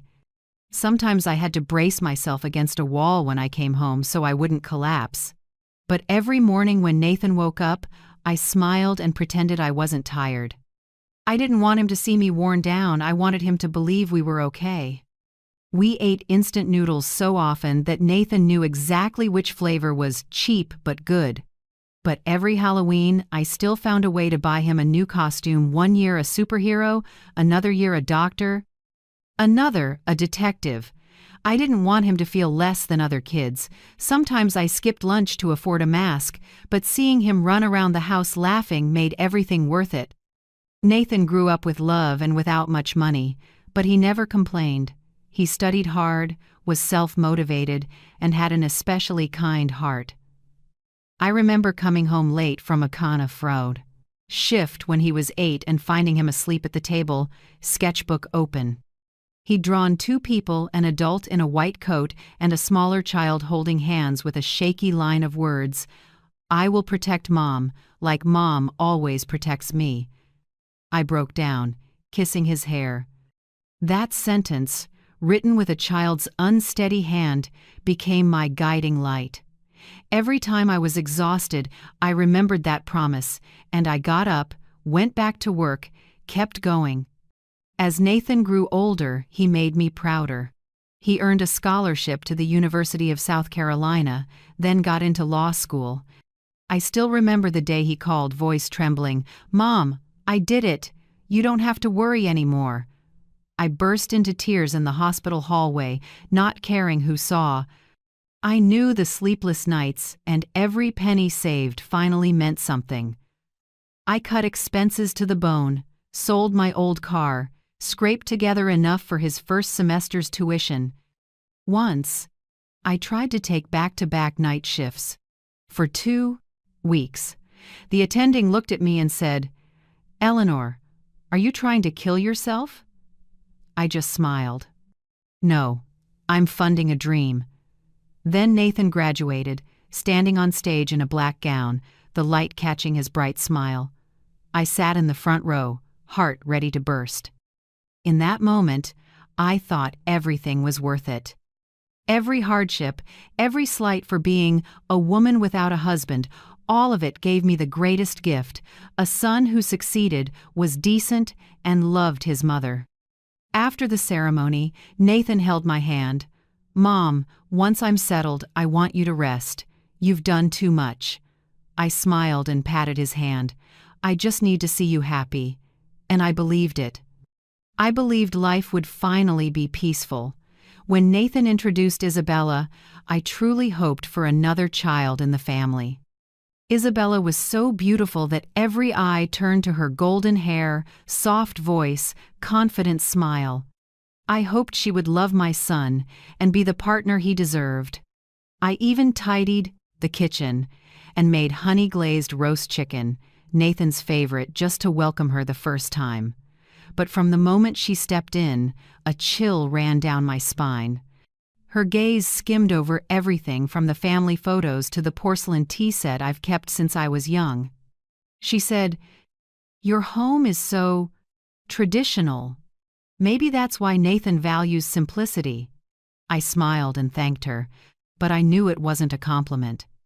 That night, she talked on and on about work, trips to Europe, and her family's upscale apartment in Manhattan. I just listened and smiled. After she left, Nathan put an arm around me. "What do you think of her, Mom?" I answered gently, "She's smart and driven, but remember, don't let anyone make you forget where you came from." Nathan laughed. "I never will, Mom." I wanted to believe him. But the more time passed, the more I saw the change. When they had their engagement party, Isabella didn't ask me to help with anything, no cake, no decor, not even the guest list. She said, "You just need to show up and look nice." Light words, but they pierced like a small blade. I smiled again, burying the hurt with the calm of a mother used to enduring. I thought this wedding was the reward for the long road of raising my son. I wanted to believe the pain had ended, that I'd gained someone else to love. Instead, I saw measuring eyes and dismissive words. And then that night, the rehearsal party, Isabella's sentence carved into my heart like a wound that wouldn't heal. "After tomorrow, you won't be part of this family anymore." It echoed in my head all night, like church bells in an empty sanctuary. I lay in bed staring at the ceiling, remembering the years I gave up everything for my child. I thought of the little boy who held my hand in the rain and promised to protect me. I thought of extra shifts, cold meals, calluses on my palms, and now all of it reduced to a single act of erasure. I wasn't angry at Nathan. I knew he didn't know. But I hurt with a pain no doctor could fix. It came from betrayal of trust, from being pushed out of my own life. All my life, I endured to give my son a home and a whole childhood. Now that he had everything, I thought I'd finally rest in gratitude and love. Instead, I was cast out of family on the eve of his happiness. I sat up, opened a drawer, and took out the little blue notebook where I'd recorded Nathan's milestones: first day of school, birthdays, graduations. I ran my fingers over each page like it was my own heart. "No," I whispered, "I'm still his mother, no matter what anyone says." Outside, the ocean breeze drifted in with salt and a hint of night chill. I closed the notebook and took a deep breath. The pain was still there, but under it was something else, a kind of awakening. If the world wanted to erase me, I would show them what a woman called no longer family could do when pushed to the edge. After that party, I couldn't sleep. Every time I shut my eyes, Isabella's voice replayed, "You won't be part of this family anymore." It looped like static, sending a shiver down my back each time. When the sun rose, I washed my face, poured a cup of coffee, and told myself to stay calm. Nathan was getting married. I couldn't ruin his happiness over my wounded pride. I thought maybe she was tipsy, or testing my boundaries. But what came next told me some things are said with perfect sobriety. From the start, Isabella never hid her fixation on financial futures and social status. She talked about high-rise condos, investments, and the connections you need to get ahead. I once chalked it up to being young, but the more I listened, the colder I felt. When Nathan talked about his first job at a small local firm, she gave a soft laugh. "I think you should aim for one of the big firms in New York or Atlanta. Charleston doesn't offer much." Nathan smiled. "I like starting small. My mom taught me that anything worth having is built with your own hands." She raised an eyebrow, half joking. "Sure, but your mom doesn't live in today's world." It felt like a slap. She spoke in gentle, polished tones, like everything was well-meaning advice, but under the honey was quiet contempt. When Nathan told her he spent weekends visiting me, having dinner, and watching old movies, she frowned. "Babe, we could use that time to network, meet people who matter." "Movie nights with your mom." "That sounds a little outdated." I said nothing. I smiled when Nathan told me, but a vague dread grew inside me. She started taking Nathan to elegant parties and dinners with friends in marketing, law, and business. They were the kind who spoke in numbers and big plans. "Nathan wasn't that type," he used to say. "I just want to help people, not race." But slowly, I heard his tone shift. He talked about investments and career opportunities, and mentioned less about small cases helping the poor. Worse was how she deliberately cut me out of important moments. She never invited me to gatherings with friends, never told me about shared events.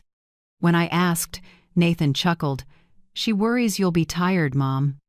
"Those parties are loud." I nodded. not wanting to make him uncomfortable, but I knew that wasn't the truth. Once, for Nathan's birthday, she threw a dinner at the most expensive French restaurant in town. I found out from a neighbor, not from my own son. I still remember the tight pull in my chest seeing the photos online. Nathan in a new suit, arm around Isabella, friends glowing under the lights. And me, alone at home with the chocolate cake I baked like every year, still wrapped in foil. The next week, when Nathan dropped by, I didn't ask. I set the cake on the table and said, "I made a birthday cake. Take it home." He smiled, a bit guilty. "Thanks, Mom. Isabella wanted a surprise. Party I didn't know how to invite you in time." I nodded, pretending to believe him. That smile was just a cover. Inside, my heart was cracking. Another time, at a small get-together at her friend's place, I was invited, as a formality. While I stood in a corner holding a glass of water, I heard a young woman ask quietly, "So your future mother-in-law used to be a nurse?" Isabella laughed, light as glass chimes and sharp as a blade. "Yeah, she used to be. Now she's retired. At least she can take care of herself, doesn't need my help." People laughed along, and I stood still. To others, that might sound harmless. I heard every layer. At least she can take care of herself, meaning that's as far as she goes. Not our level. Not fit for the world she and her friends were building. I left early, claiming I was tired. In the car, I sat a long time, watching the glittering lights reflect on the windshield. I didn't cry. I just felt a suffocating emptiness. 15 years in nursing, I'd held strangers' hands in their final minutes, but I had never felt as small as I did hearing that line. I kept my polite distance. I never badmouthed Isabella to Nathan. I feared hurting him, feared becoming the reason he'd be torn between us. But inside, I began to log everything: looks, fake smiles, sweet words laced with venom. I wrote them in my phone, in a little notes app no one knew about. Another time, at their new apartment, Isabella was on a call. I heard her say, "He's got huge potential, he just needs the right direction. I don't plan to stay in Charleston forever, the market here is too small." A chill ran through me. I thought of Nathan, the boy who dreamed of staying in this city and opening a small practice to help people. Now he was being directed, bit by bit, by someone who saw only potential to shape. More and more, I realized Isabella didn't want a family, she wanted a deal. Nathan was her long-term project, and I was the obstacle. She didn't want a mother-in-law or a witness to her husband's simple past. She wanted a clean story. Two young, successful people stepping into a perfect marriage. I started noticing details I'd once ignored. When I told Nathan about the old necklace I wore at my own wedding, Isabella cut in. "Oh, that vintage look is trending again.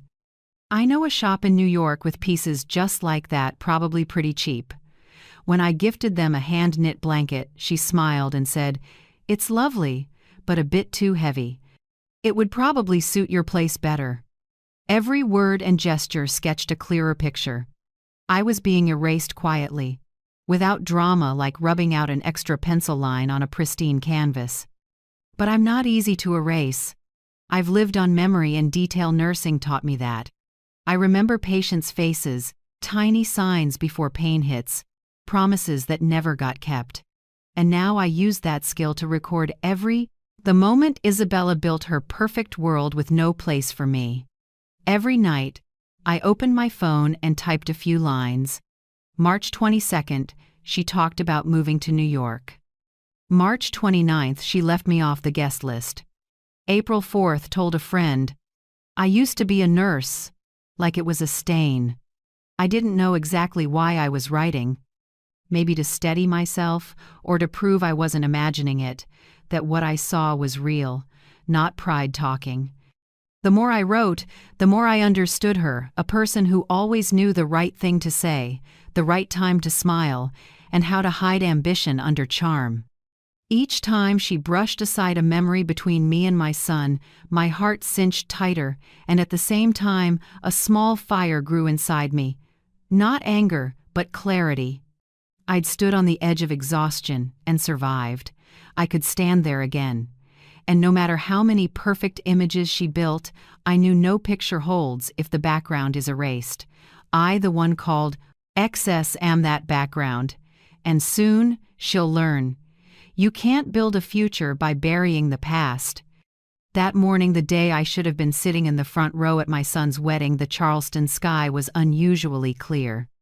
The first sunlight slipped through the curtains and fell across the dining table where the wedding invitation still lay, half open. I woke early out of habit, boiled water for a cup of black tea, and watched the steam blur over the wooden tabletop. In the corner, the teal dress I'd hung up weeks ago was still crisp and perfect, the color Nathan once said, "Looks beautiful on you, like sunrise." I stared at it for a long time. That color no longer felt like sunrise. It looked like a lonely streak of light in a room crowded with memories. I sat down, gripping my cup to steady myself. The phone started ringing. Then, one call, 2, 3. Friends, old co-workers, distant relatives. Everyone had the same tone, hurried, surprised, even scolding. "Eleanor, where are you? The wedding car is almost there. My God, why aren't you answering? Your son is the groom." They must be worried sick. I stayed silent and listened. When the 5th call came, I turned the ringer off and flipped the invitation over. Nathan and Isabella was embossed on cream paper, with a small line beneath, "With love and gratitude to our families." I gave a thin smile. With gratitude to our families. After last night, when she whispered that I was no longer part of the family, those words had turned into bitter irony. I took a sip of tea and looked at the clock. 7:45 a.m. If things had gone as planned, I'd be getting my makeup done now, choosing shoes, calling a cab to Street Matthews. I had pictured this day so many times, Nathan glancing back, seeing me in the front row, smiling with pride, eyes wet. But now there was only the ticking clock and sunlight crawling up the hem of the dress. I told myself quietly, no. One can force me to sit through my own erasure. I didn't cry. I figured the tears had run out last night. Around 9 a.m., the knocking came hard and fast. It was my sister, Margaret. She wore a pale blue dress, the bridesmaid's color. Her hair was neatly curled, her heels still dusty from the road. When I opened the door, she practically rushed in. "Eleanor, what are you doing? The whole church is asking where you are." Calmly, I said, "I'm not going." Margaret stared, stunned. "Not going? What are you saying? Today is Nathan's wedding." "Your son!" I lifted my head, my voice rough but steady. "She told me last night. After today, I'm no longer part of the family. So I'm honoring her words." Margaret froze, staring at me. After a few seconds, she sank into a chair with a long sigh, hand to her forehead. "God, Eleanor, do you know what people will think? They'll call you bitter. They'll say you ruined your son's big day." I let out a laugh, with no joy in it. "I've already been labeled excess. What else is there to fear?" She looked around the room and her eyes landed on the teal dress hanging neatly. She stepped over and brushed the fabric with her fingers. "It's beautiful. Wear it today at least, for Nathan." I shook my head. "No. It won't be Nathan's day if I show up. It'll be her day, and she's made it clear she doesn't want me there." My voice was gentle, but I knew Margaret heard it break at the end. She went quiet for a moment, then pleaded again, "But at least go just to be seen. Otherwise people will start rumors." I sat down, poured more tea, and slid the cup toward her. "Margaret, I don't live for rumors anymore. I've spent a lifetime living for other people. Today, I'm choosing silence." The air went still. Outside the window, Traffic grew busier, guests, probably, heading to the church. I could even hear faint bells in the distance, like smoke, signaling the ceremony was near. Margaret looked at me, eyes glossy. "Eleanor, I don't know what to say." I squeezed her hand. "I know you love me. But this is the only choice that lets me keep a little self-respect." At 9:30 a.m., Margaret left after saying in a shaky voice, "At least turn your phone on. If Nathan calls, don't make him think you gave up on him."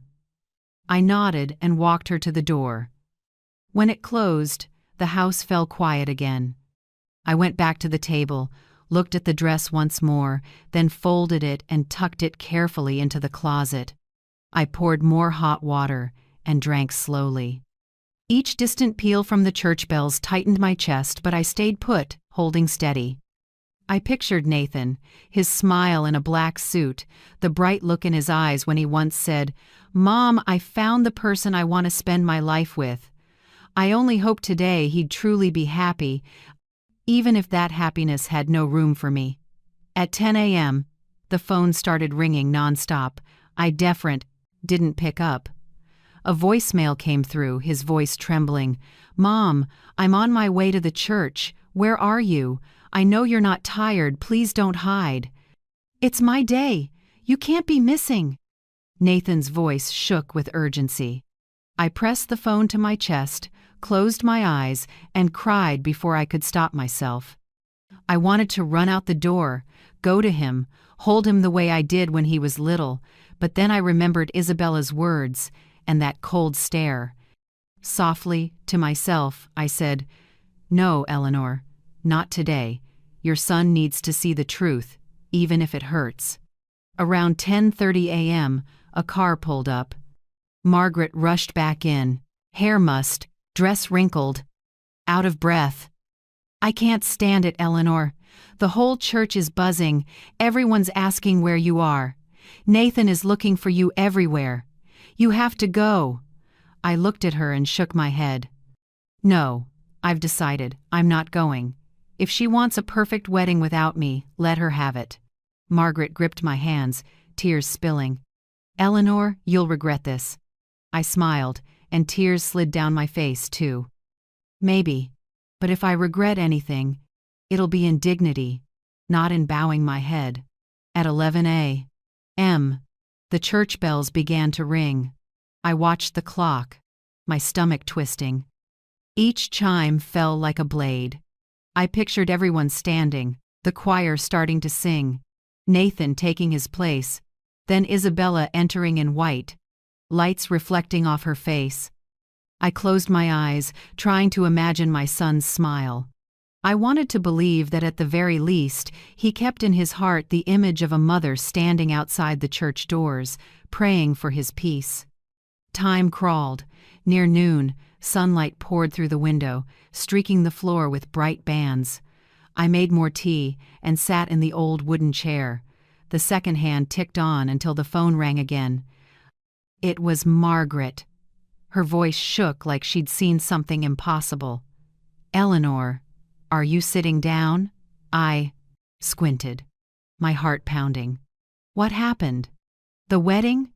"The wedding's off. Charleston was beautiful that morning, but the midday message was ice cold."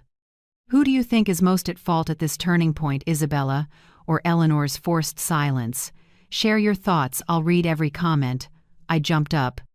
The teacup hit the floor and shattered, steam curling into the heavy air. "What do you mean? Cancelled? Why?"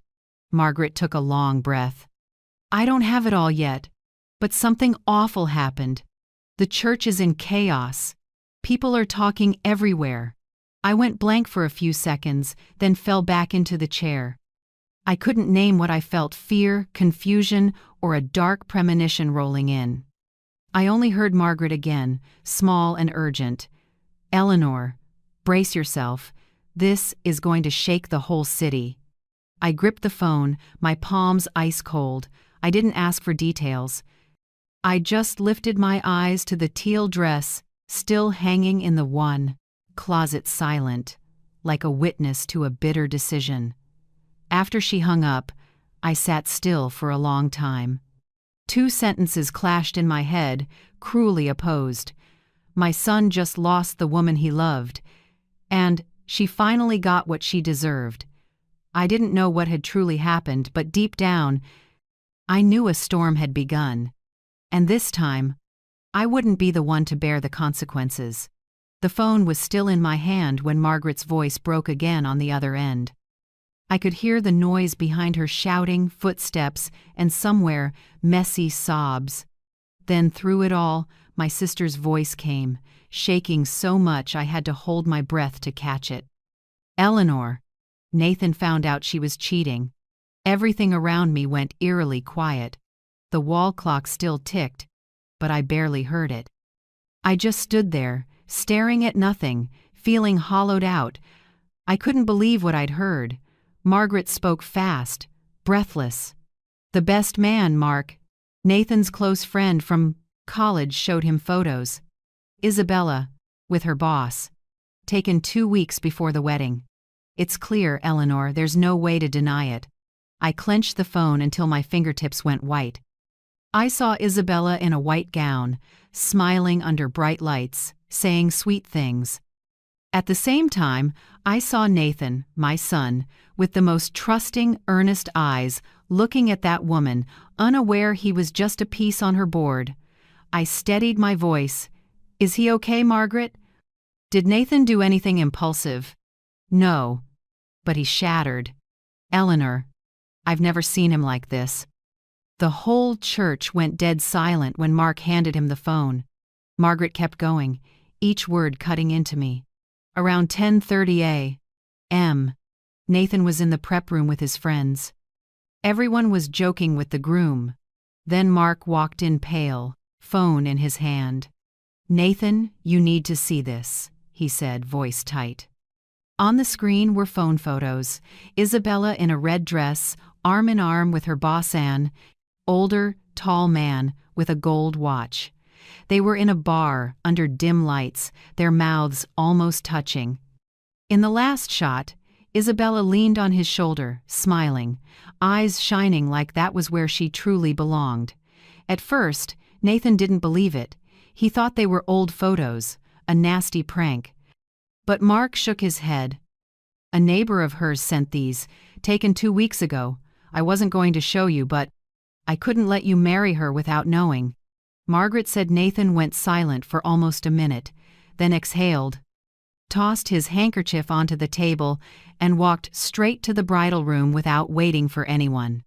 Inside, Isabella was having her lipstick touched up. When Nathan opened the door, the room froze. "Sweetheart, what's wrong?"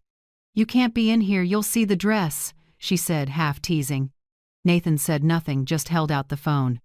"Explain," he said, voice hoarse.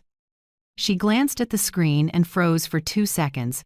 Then, like she'd rehearsed, she gave a small laugh. "Oh please, who sent you this? Obviously old photos. He's just my boss, you know that." Nathan didn't move. "They were taken 2 weeks ago. You're lying." His voice jumped, making the makeup artist drop a brush. Isabella stepped closer, trying to grab his hand. "Someone's poisoning you. It's your mother, isn't it? She never accepted me. She wants to ruin this. I know it, she's never liked me." Nathan cut her off. Thunder in his voice. "That's enough. My mother didn't ruin anything." "You did." The room went silent. After a few beats, Isabella still tried to salvage it. "Nathan, you misunderstood. She hates me, But Nathan had already walked out. Margaret said that when he stepped back into the hall, his face was white, his eyes red. Rumors spread like wildfire. Within minutes, the pews buzzed. People whispered, then went silent as Nathan walked to the altar, the priest still confused. The priest looked up, flustered. "Son, there are 10 minutes before the ceremony." Nathan raised a hand. "No need, Father." His voice carried through the quiet. Then he turned to the crowd and spoke clearly, word by word. "I'm sorry. There won't be a wedding today." A wave of murmurs rolled through the church. I could picture its shocked faces, paper fans stilled, all eyes on the groom. Isabella walked in right after, her white dress glittering. She saw Nathan at the front, fists clenched, face blank. "Nathan, what are you saying?" "You know exactly what," Nathan said, holding up the phone. "And you know why." Gasps rippled through the pews. Isabella looked around, pale, then forced a smile. "It must be a joke." "Edited photos." "Your mother," Nathan roared. "Don't talk about my mother." It hit like a hammer on the floor. Someone said a woman in the back row started crying. Some guests lowered their eyes, avoiding the groom's gaze. Margaret said in that moment Nathan became someone else, hurt, but strong. He stared at Isabella, voice shaking but firm. "You told my mother she wasn't family. You were wrong. You never understood what family is." The air in the church thickened. You could hear the whisper of Tool as Isabella stepped back, tears spilling. "You'll regret this," she screamed. "You're destroying your life." Nathan answered once, cold, "I'm not destroying anything. I'm just done lying to myself." Then he turned, walked straight down the aisle, past the guests, past Isabella's parents frozen in the front row. A few people tried to stop him, but it was useless. The doors opened, noon light flooded in so bright people shielded their eyes. Nathan stepped outside without looking back. Behind him, Isabella collapsed, her dress smudged, lipstick streaked. Whispers spread like a sudden storm. She cheated. Before the wedding. God, that poor groom. By the time Margaret got to this part, I was still standing by the window. A light breeze moved the curtain. I realized I'd been crying without noticing. "The whole church is chaos," Margaret whispered. "People can't believe it." Some guests left in silence. The priest could only pray. Isabella's parents are arguing with the press at the gate. "Eleanor, this is going to be all over the city." I sank into a chair, tears pooling in my hands. I didn't know if they were tears of pain or relief. Maybe both. My son, the boy I feared would be used and hurt, finally saw the truth. But the price was brutal. I looked at Nathan's graduation photo, the silver frame catching dull light. I brushed a finger over his face in the picture and whispered, "Son, I prayed you'd see her for who she is. I just never thought it would happen like this." The phone rang again. A neighbor, then an old friend from the hospital, then people I barely remembered. Everyone wanted to tell me about the earth-shattering scene at Street Matthews this morning. Everyone asked if I knew beforehand. I said only one thing. I only knew the truth always finds its way out. That afternoon I sat by the window, listening to wind move through the magnolia trees out front. Local news blurbs started mentioning a last-minute canceled wedding rattling Charleston's upper set. I listened, hollow.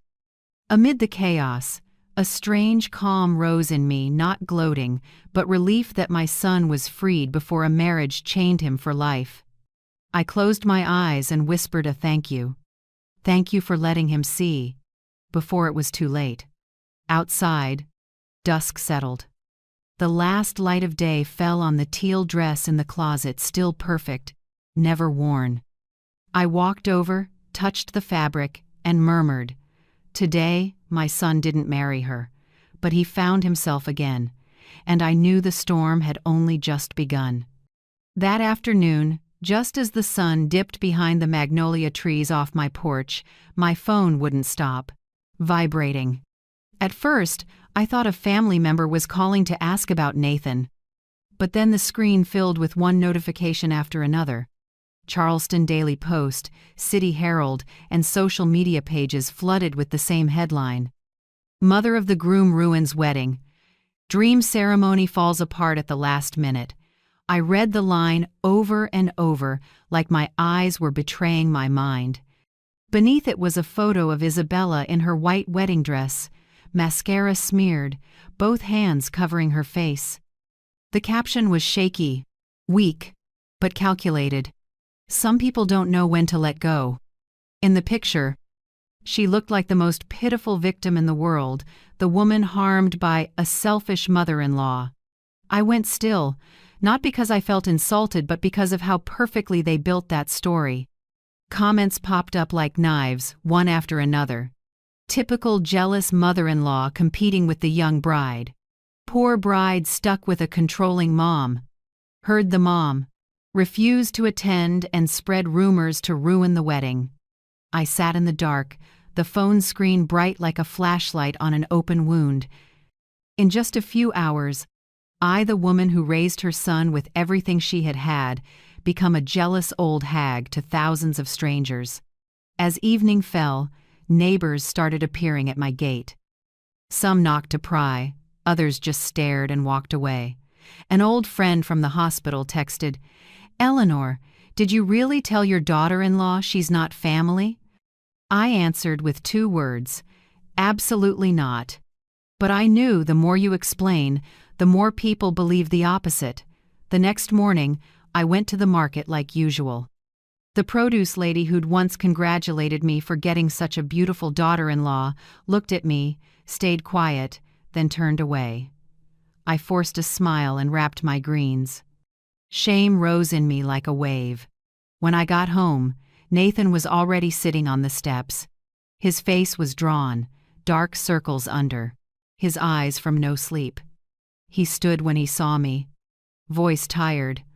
"Mom, you have to promise me something." I set my bags down and asked gently, "What is it, son?" "Don't respond. Don't post anything, don't talk to the press. They just want more to feed on. If you stay quiet, they'll get bored and move on." I looked at my son, the same son who had stood up for me in church, now bracing himself to carry the weight. I felt tender toward him, and it hurt. "You believe they'll forget?" I asked. Nathan scratched his head, voice thinning. "All it takes is time, Mom. If you speak up, they'll say you're trying to justify yourself. It'll be worse." I didn't answer right away. My own words from years ago echoed in my head. Silence can be protection sometimes. But now I understood this silence wasn't protection. It was erasure. 2 days later, as I was making my morning tea, a knock came at the door.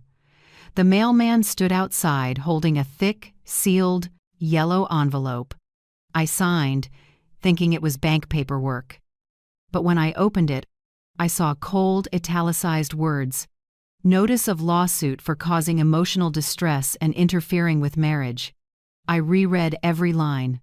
My name, Eleanor Shaw, sat in the defendant box. Above it were the names of Isabella Green and her parents. I thought I must be dreaming. My hands shook.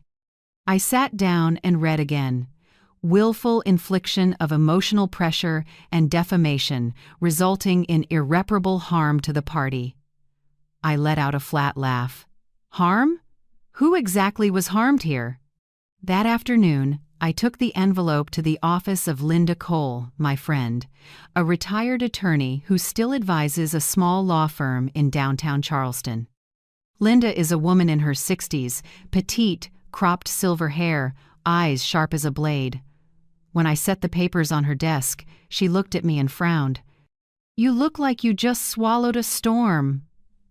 I told her everything from the night Isabella pushed me out of the round rehearsal dinner, to the collapsed wedding, to the accusations exploding online. Linda flipped through the complaint and gave a short, dry laugh. "Eleanor, this isn't a real lawsuit. It's a scare tactic." I looked up, not believing it. "What?" "Look at this line," she said, pointing to interference with contractual relations. "They're claiming you wrecked a marriage contract. But the law doesn't treat a wedding like a commercial contract. There's no legal basis for this. They just want to frighten you into staying quiet." I exhaled, but the lump of anger stayed.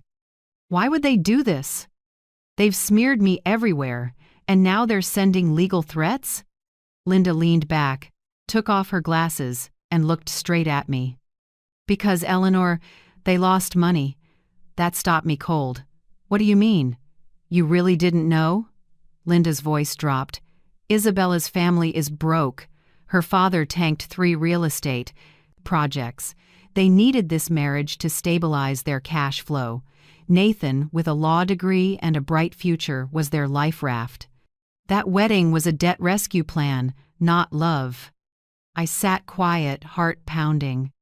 The pieces clicked: her talk about financial future, the way Isabella sized everything up, her control over every wedding detail. It wasn't care, it was calculus. Linda went on, firm. They thought they could control Nathan through marriage, and you, the single mother, were the obstacle. When Nathan discovered the truth, they lost everything. So, now they need a scapegoat. I gave a sad smile as tears slipped out without me noticing. And that scapegoat, of course, is me. Linda stood and poured me a glass of water. Right. In every failure, people need a villain. And no role is more convenient than a quiet mother-in-law. I gripped the glass, my voice tight. Linda, I'm not afraid of a lawsuit. I'm afraid people will believe I destroyed my fine son's happiness. She smiled softly and squeezed my hand. Eleanor, you raised your son for nearly 30 years with these hands. No one gets to redefine that. But if you want your name back, you fight with facts, not tears. I looked at her. The afternoon light, glinting off her lenses, made her face seem both tough and warm. I knew she was right. They'd used my silence to strengthen their lie. If I stayed quiet, they would win. That evening when I got home, I opened my phone and watched the posts still spreading. A few close friends advised, just endure it, that time will tell. But I knew time only reveals truth for those willing to speak it. I opened a drawer and pulled out the small notebook where I'd recorded everything since meeting Isabella. The cutting remarks, the details she dropped at parties, even a text thread I'd accidentally seen on Nathan's phone where she asked him to transfer money to my dad, just for now. I ran a hand over the cover and said to myself, fine. If they want a war over reputation, I'll fight, but with the truth. Outside, night wind moved through the window frame, leaves scratching softly. I knew this would be a long fight. But after years of enduring, I was no longer the mother who only stayed silent. And for the first time since the wedding fell apart, I felt strangely calm. Because now I had the one thing they couldn't deny: the truth. 2 days after our meeting, Linda called me near noon. Her voice was rough and urgent, like she'd been arguing or up all night. Eleanor, I just found what you need to see, she said. What is it? Evidence. A lot of what they don't want you to see. That afternoon I went to her small office in downtown Charleston. The room was on the second floor of an old building, yellowed walls, the smell of coffee mixed with old paper. Linda sat behind her desk, a stack of files, and an open laptop in front of her. When I walked in, she looked up, more serious than ever. Sit, she said slowly. I've reviewed Isabella's father's company, Green Capital Group. On the surface, they're operating. In reality, they're on the brink of bankruptcy. I frowned. Bankruptcy? Yes. They owe the bank more than $2 million and are being sued for investment fraud. 2 real estate projects in Florida and Savannah failed. Her father, Richard Green, used personal loans to keep it afloat, but next month they'll start repossessing assets. I sat still. The picture sharpened. I remembered Isabella saying, Nathan has a stable future. He'll be the financial backbone for both of us. Now I understood backbone wasn't for her alone. It was for the whole family. Linda flipped to another packet, printed emails and accounting summaries. I found something else, she said, handing me a set. It was a draft prenuptial agreement. Look here. Linda tapped a highlighted section. Clause 12. In the first 5 years of marriage, 70% of Nathan's net income goes into a joint account in the names of Nathan Shaw and Isabella Green. What's more, that account grants access to Richard Green, her father. My eyes widened. Good Lord, Linda nodded. If they married, Richard would have legal control over that money. Once Nathan signed, he'd be tied up completely. They didn't just want salary. They wanted Nathan's future. My hands shook as I turned the pages, dry legal language like steel. Each line felt like a blade. I remembered the first night I met Isabella, her smile when she spoke about financial stability, her line about marriage as a partnership between two people with vision. Back then I sensed something off, but I told myself, maybe she just wanted a better life. Now I understood it wasn't better. It was possession. My voice caught. Linda, are you sure?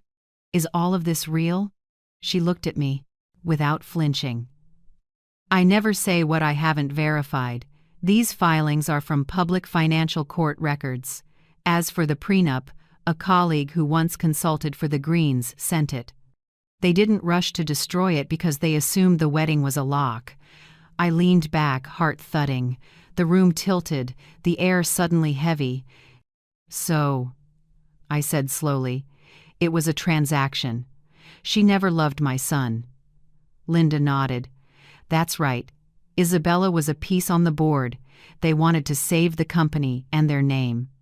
Nathan was perfect, young lawyer, talented, not from their social tier, easier to control. I gave a thin smile as tears fell onto my hand. They really planned it all out like that? Linda sighed. In the world of money, people will sell even love. And they did. I went quiet for a long time. I saw Nathan, the same boy who once said, "Mom, I just want someone genuine." What he got was a financial plan wearing love's mask. I was furious, and I was heartsick. Linda softened her voice. I know it's a lot, but Eleanor, this is your chance. You can clear your name, and more importantly, expose the truth. I looked at her. In the warm afternoon light, the deep lines on Linda's face showed a woman who'd seen too much injustice. I don't just want to be cleared, I said, low but firm. I want them held accountable for trying to wreck my son's life. She nodded and slid a small USB drive toward me. This has copies of the prenup, emails, and Green Capital's financials. Keep it safe. Tell no one but me. I picked it up. It felt heavy, like a stone. What will you do with it? I asked. I'll send a copy to a financial investigative journalist, she said. He's exposed big scandals in Atlanta. But be ready once this is out. There's no going back. I nodded. I don't want to go back, Linda. I've spent my life enduring. Not anymore. She smiled and put a hand on my shoulder. Good. That's the strong mother I know. That night I went home. A light rain fell, tapping the eaves like a racing heartbeat. I switched on the light, opened the cabinet, and took out my notebook, the one I'd started the night Isabella pushed me out of the party. I turned the pages and added what Linda gave me. The printed agreement, screenshots of emails, bank slips. I reread the messy line I wrote weeks ago. I won't let them erase me from my son's life. Then I added a new line beneath it, neat and final. I won't let them take my son's future. I didn't sleep. I sat by the window and watched rain roll down the glass, feeling something strange, not fear, but clarity. For the first time in years, I knew exactly what to do. I wouldn't just clear my name. I would expose everything with the light of truth.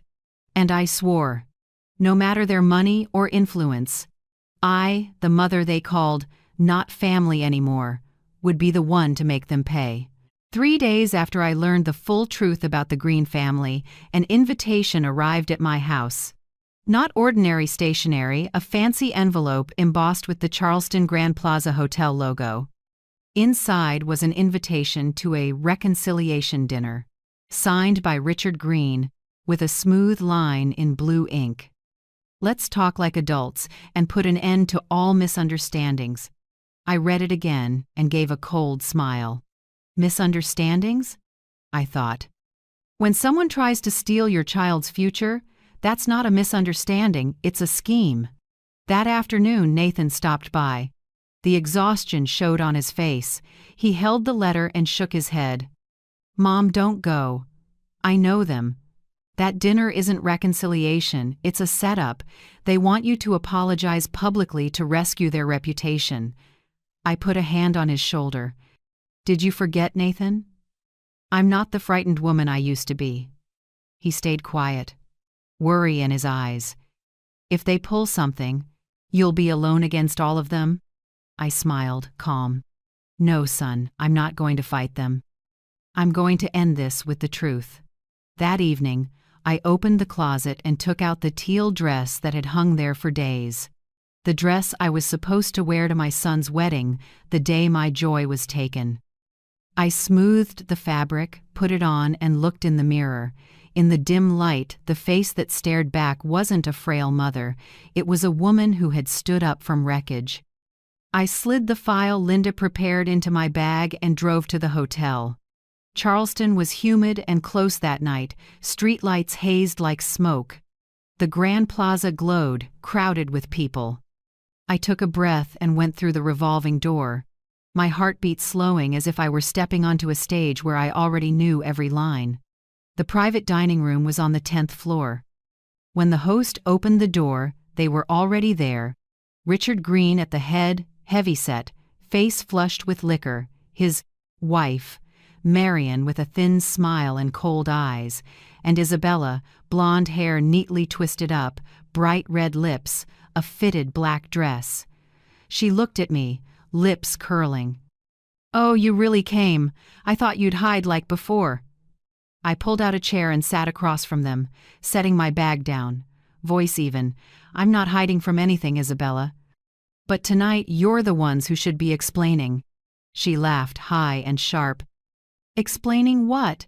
I thought you came to apologize. My father already said we can settle this peacefully if you accept your share of responsibility." I tilted my head. "Responsibility for what?" Richard cut in, voice low and authoritative. "You know, Mrs. Shaw, your silence led the public to the wrong conclusion. We just want a statement confirming you didn't intentionally sabotage the wedding. Do that, and this ends." I smiled and slowly pulled a thick file from my bag, laying it on the table. "Yes, I have a statement, but not the kind you're expecting, Mr. Green." Isabella narrowed her eyes, lips twitching. "What now? Going to wave old photos around? Or retell how I insulted you? No one's gonna buy it." I opened the file and took out the first page, the prenup Linda gave me. Clear print, faint ink where signatures would go. I placed it in front of them and spoke clean and steady. Clause 12. In the first 5 years of marriage, 70% of Nathan Shaw's net income will be transferred into a joint account owned by Nathan Shaw and Isabella Green. This account grants access to Richard Green. I paused and looked around the table. For a few seconds, no one said a word. The air got so thick I could hear the hum of the vent overhead. Marion set down her glass, her hand trembling. Richard leaned back, his face turning from red to chalk. Isabella tried to hold a smile, but the corner of her mouth twitched. I went on, slow and sharp. "Mr. Green, I don't know if, in your world, marriage is a tool to rescue a company. In mine, marriage is love, not a business contract. You weren't marrying into my family. You were marrying a bank." Richard slammed his hand on the table.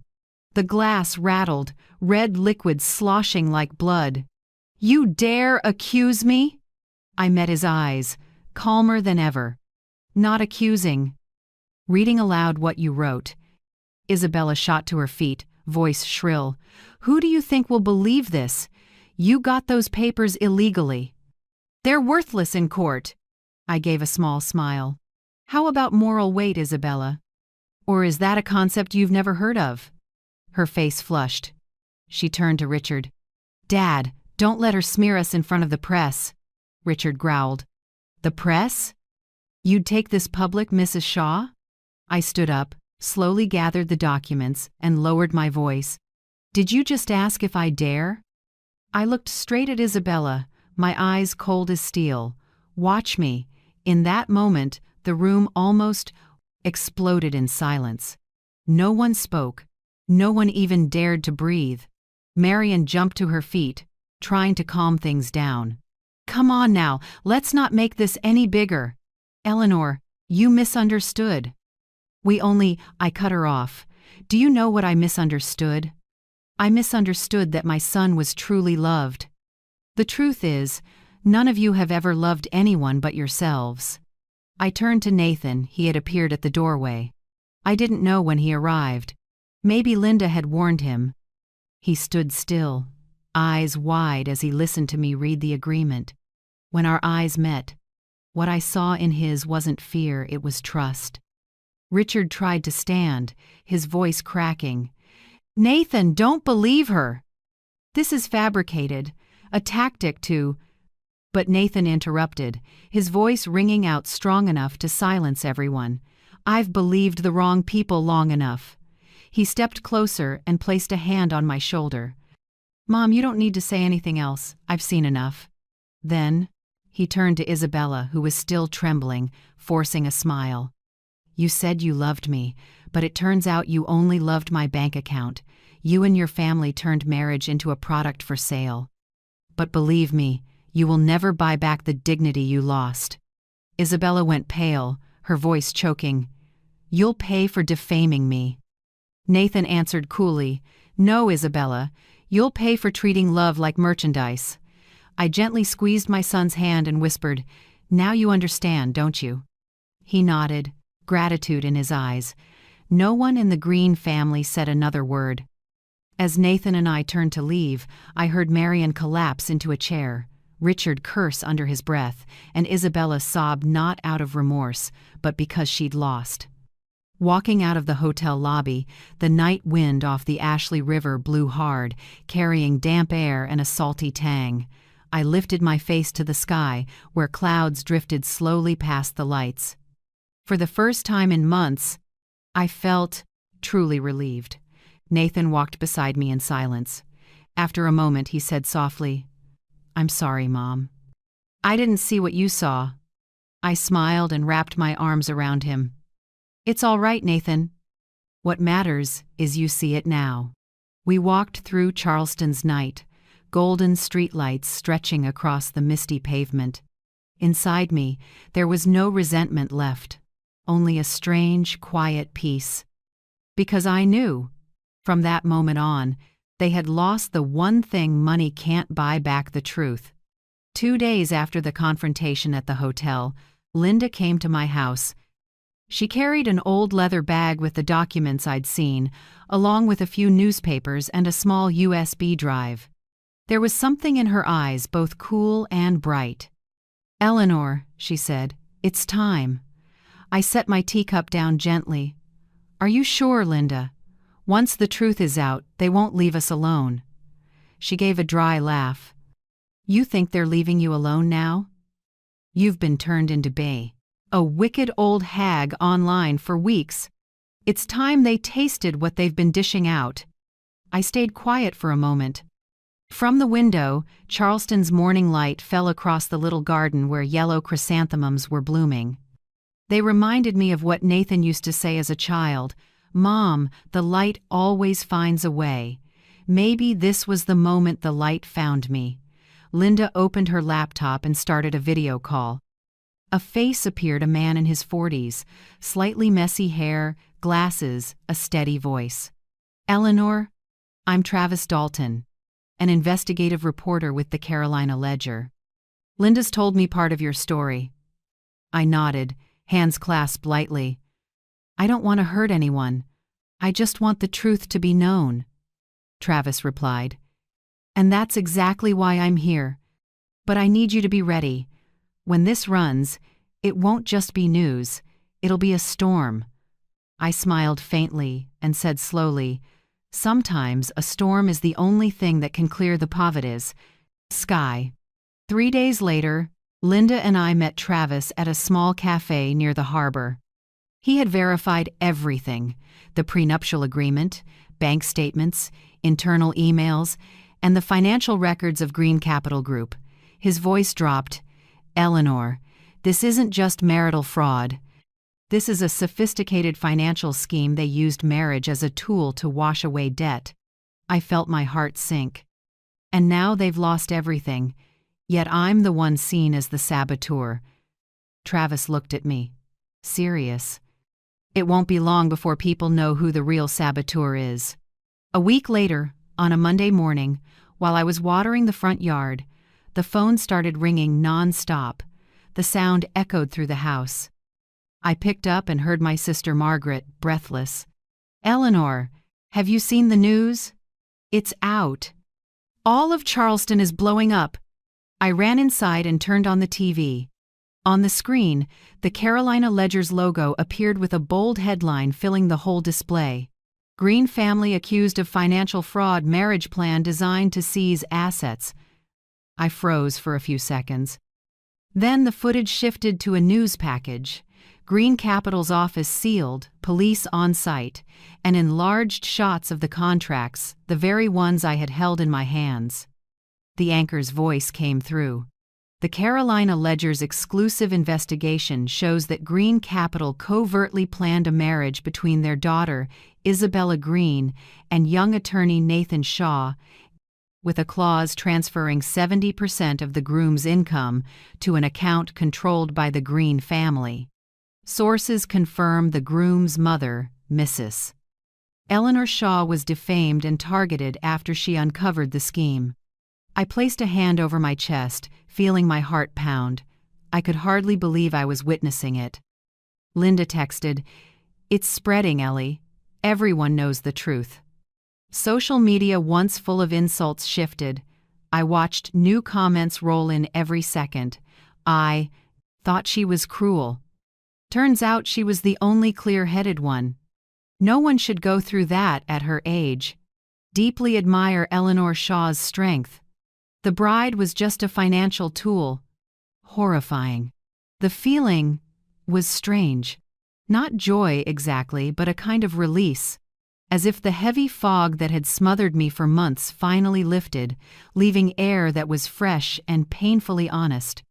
The story spread like fire in the wind. 3 days later, the Charleston Tribune, the Daily Sun, and even national TV ran it. Marriage scandal: businessman Richard Green under investigation for financial fraud. Isabella disappeared from social media within hours. Her accounts were wiped clean, wedding photos, posts about being a target of jealousy all gone. A mutual acquaintance messaged me.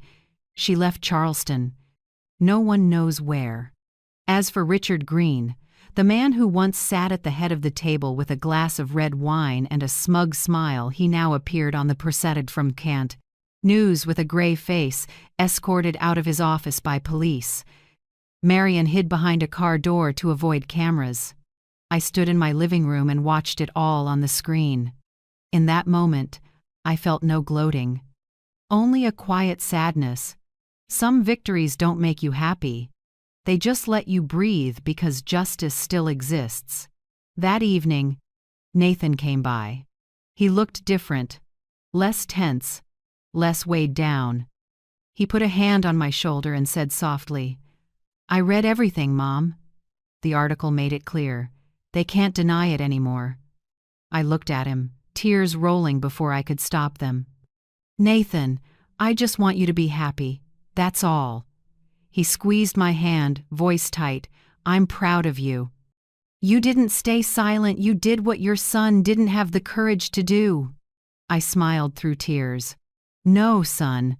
I just did what a mother is supposed to do, protect her child." We sat together for a long time. Outside, a light rain fell. The steady tapping on the eaves sounded like it was washing away the old accusations. I brewed 2 cups of tea, poured them, and the scent of bergamot filled the room, the smell of those peaceful evenings we used to have. Nathan told me that since the article ran, his law office had received countless messages of support and coworkers had rallied around him. "People say I escaped a financial trap, but for me," he paused, voice dropping, "the most important thing is I got my mom back." I chuckled softly. I never went anywhere, Nathan. That night, after he left for home, I opened the window and looked out. The city glowed, lights like stars dropped to the ground. I remembered Isabella's words at that party. After tomorrow, you won't be part of this family anymore. That sentence once stabbed through my heart.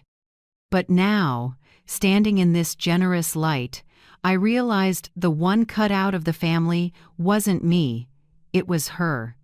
Because once love becomes a contract and marriage becomes a tool, there is no— I smiled faintly and whispered a small prayer. The truth doesn't need to shout. It only needs to be seen. And that Charleston night, with the rain falling softly, I felt I'd gotten back the most precious thing, and peace. 2 months after that article, Charleston seemed to settle back into its usual rhythm, or maybe it only looked that way. Beneath the calm, I knew something had changed forever. In me, in Nathan, and in how this city saw me. In those first days, I still woke very early, as if my body wasn't used to not being on guard. I brewed tea, walked around my small garden, and listened to birds singing on the roof. The quiet felt both new and unfamiliar. Some mornings, I caught myself staring into the mirror, wondering, have I really made it through? Nathan kept busy again. After leaving his old firm, a friend got him a job at a smaller practice on the north side of town. There, my son didn't have to dress to impress or endure fancy parties and the pressure of reputation. He went back to who he really was, a man who loves justice and fairness and knows what's worth defending. One morning he stopped by with a bag of still warm pastries. "Mom, I start the new job today." I smiled. "The small firm up north?" He nodded, a calm in his eyes I hadn't seen since the day the wedding was called off. "I don't need much, Mom. I just want to do what I believe is right." I looked at him, pride swelling in my chest. Sometimes we have to lose everything to find ourselves. And Nathan was doing exactly that. As for me, after years living in the shadow of hurt and fear, I decided to return to the place that once gave me strength, Harborview Nursing Home. I had worked night shifts there for 20 years, caring for the elderly who'd been forgotten. Walking through the old iron gate, the familiar scent of disinfectant pulled at my heart. Residents still sat along the hallway, eyes turned toward the purple garden. The old manager, Teresa, recognized me and ran to hug me. "Eleanor, my goodness, how long has it been? I read all about you. You were brave." I smiled lightly. "Not brave, just done being silent." From that day on, I spent a few days each week there. I helped residents write letters, tell their stories, and more importantly, be heard. Many had been abandoned by their own children, labeled burdens, useless. Hearing them, I saw myself someone pushed aside because of age and silence. Once, an elderly man named George, a former teacher, said to me, "Miss Eleanor, people only grow old when they let others decide their worth." I laughed and answered, "Then maybe I'm younger than I think, George." The stories at the nursing home were therapy for my soul. I felt myself coming back to life piece by piece, not through victory, but through the peace of simply being myself. One evening, Nathan came to see me just as I finished a volunteer shift. He sat on a wooden bench outside, the golden sunset spilling over his brown hair. "Mom," he said, voice low and sincere, "thank you for not giving up." I sat next to him and looked toward the trees rustling in the wind. "It wasn't for you, Nathan," I answered gently. "It was for me too." He smiled. "I think you finally found yourself again." I nodded. I learned something. Love isn't about enduring, it's about having boundaries. When you love someone, you don't let them trample your dignity, whether it's your child or the person your child loves. Nathan squeezed my hand. "You're right, I learned that from you." That night, driving home, I turned on the radio. A classic jazz track played, the warm saxophone blending with raindrops on the window. I smiled for the first time in months. I didn't feel like anyone's victim.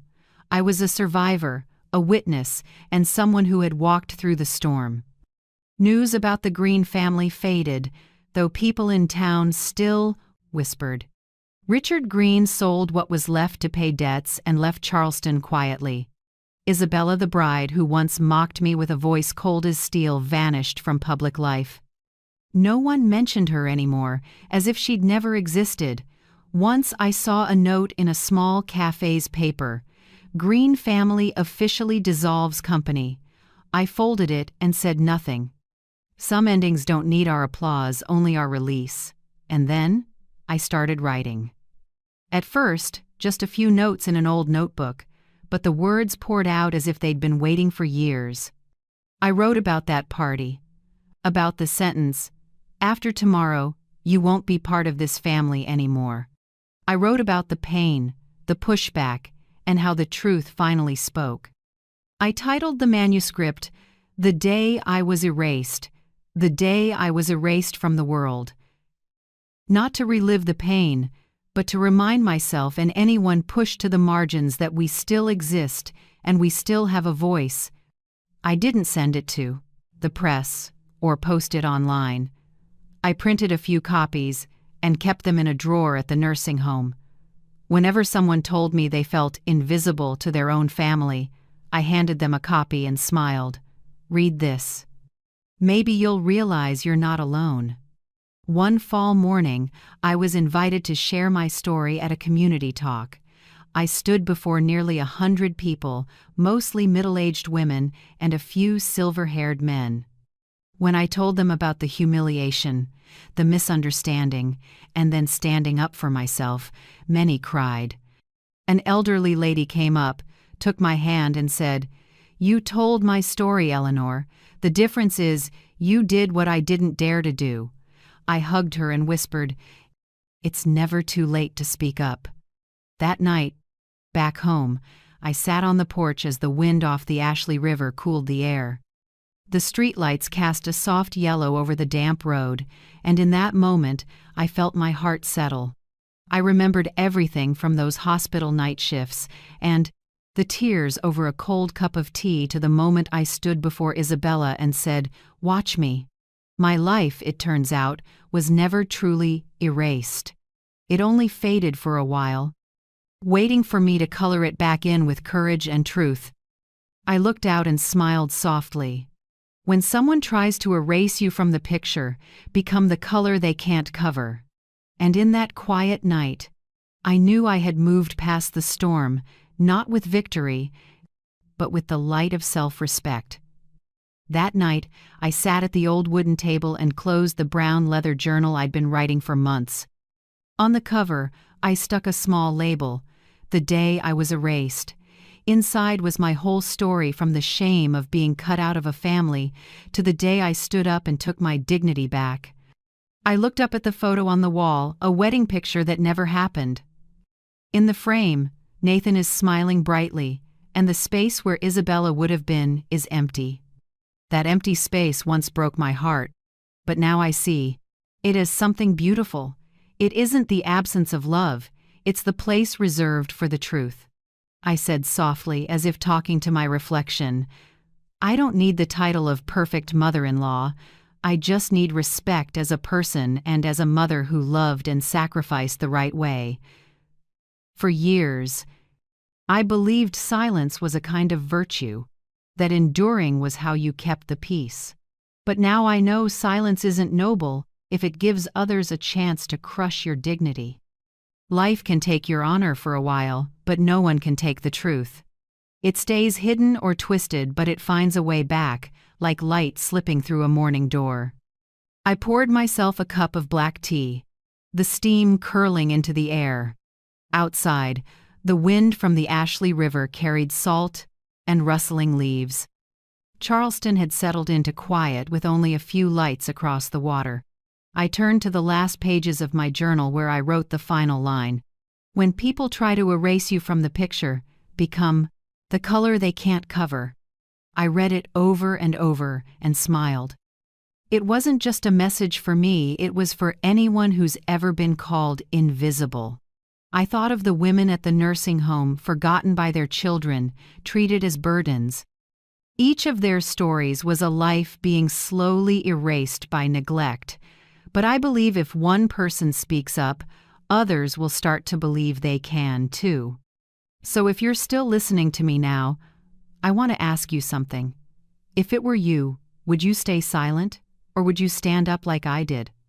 Would you bow your head to be called good, or lift it to live true to yourself? I don't expect everyone to do what I did. We all have different fears and limits. But I hope that, just once, you'll ask yourself, what is my worth? Who gets to define it for me? If you're still here with me now, let me say one thing. Slowly, from the heart of a mother who has been hurt to your heart. Never let anyone make you believe you have no value. No one has the right to erase you from your own story. Even if people turn away, even if the world is quiet, you still have yourself, your voice, and your right to be loved. If my story brings someone to mind, a mother, a father, or even yourself, leave me a note. Tell me where you're listening from, what city, what country, or simply, I understand.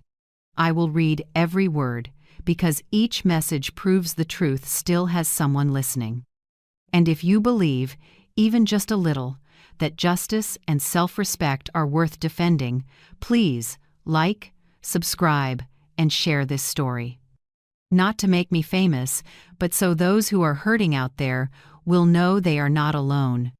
From Charleston, where the sunset still falls gently, like the calm years we once lost, I'm sending you a blessing and a gentle reminder.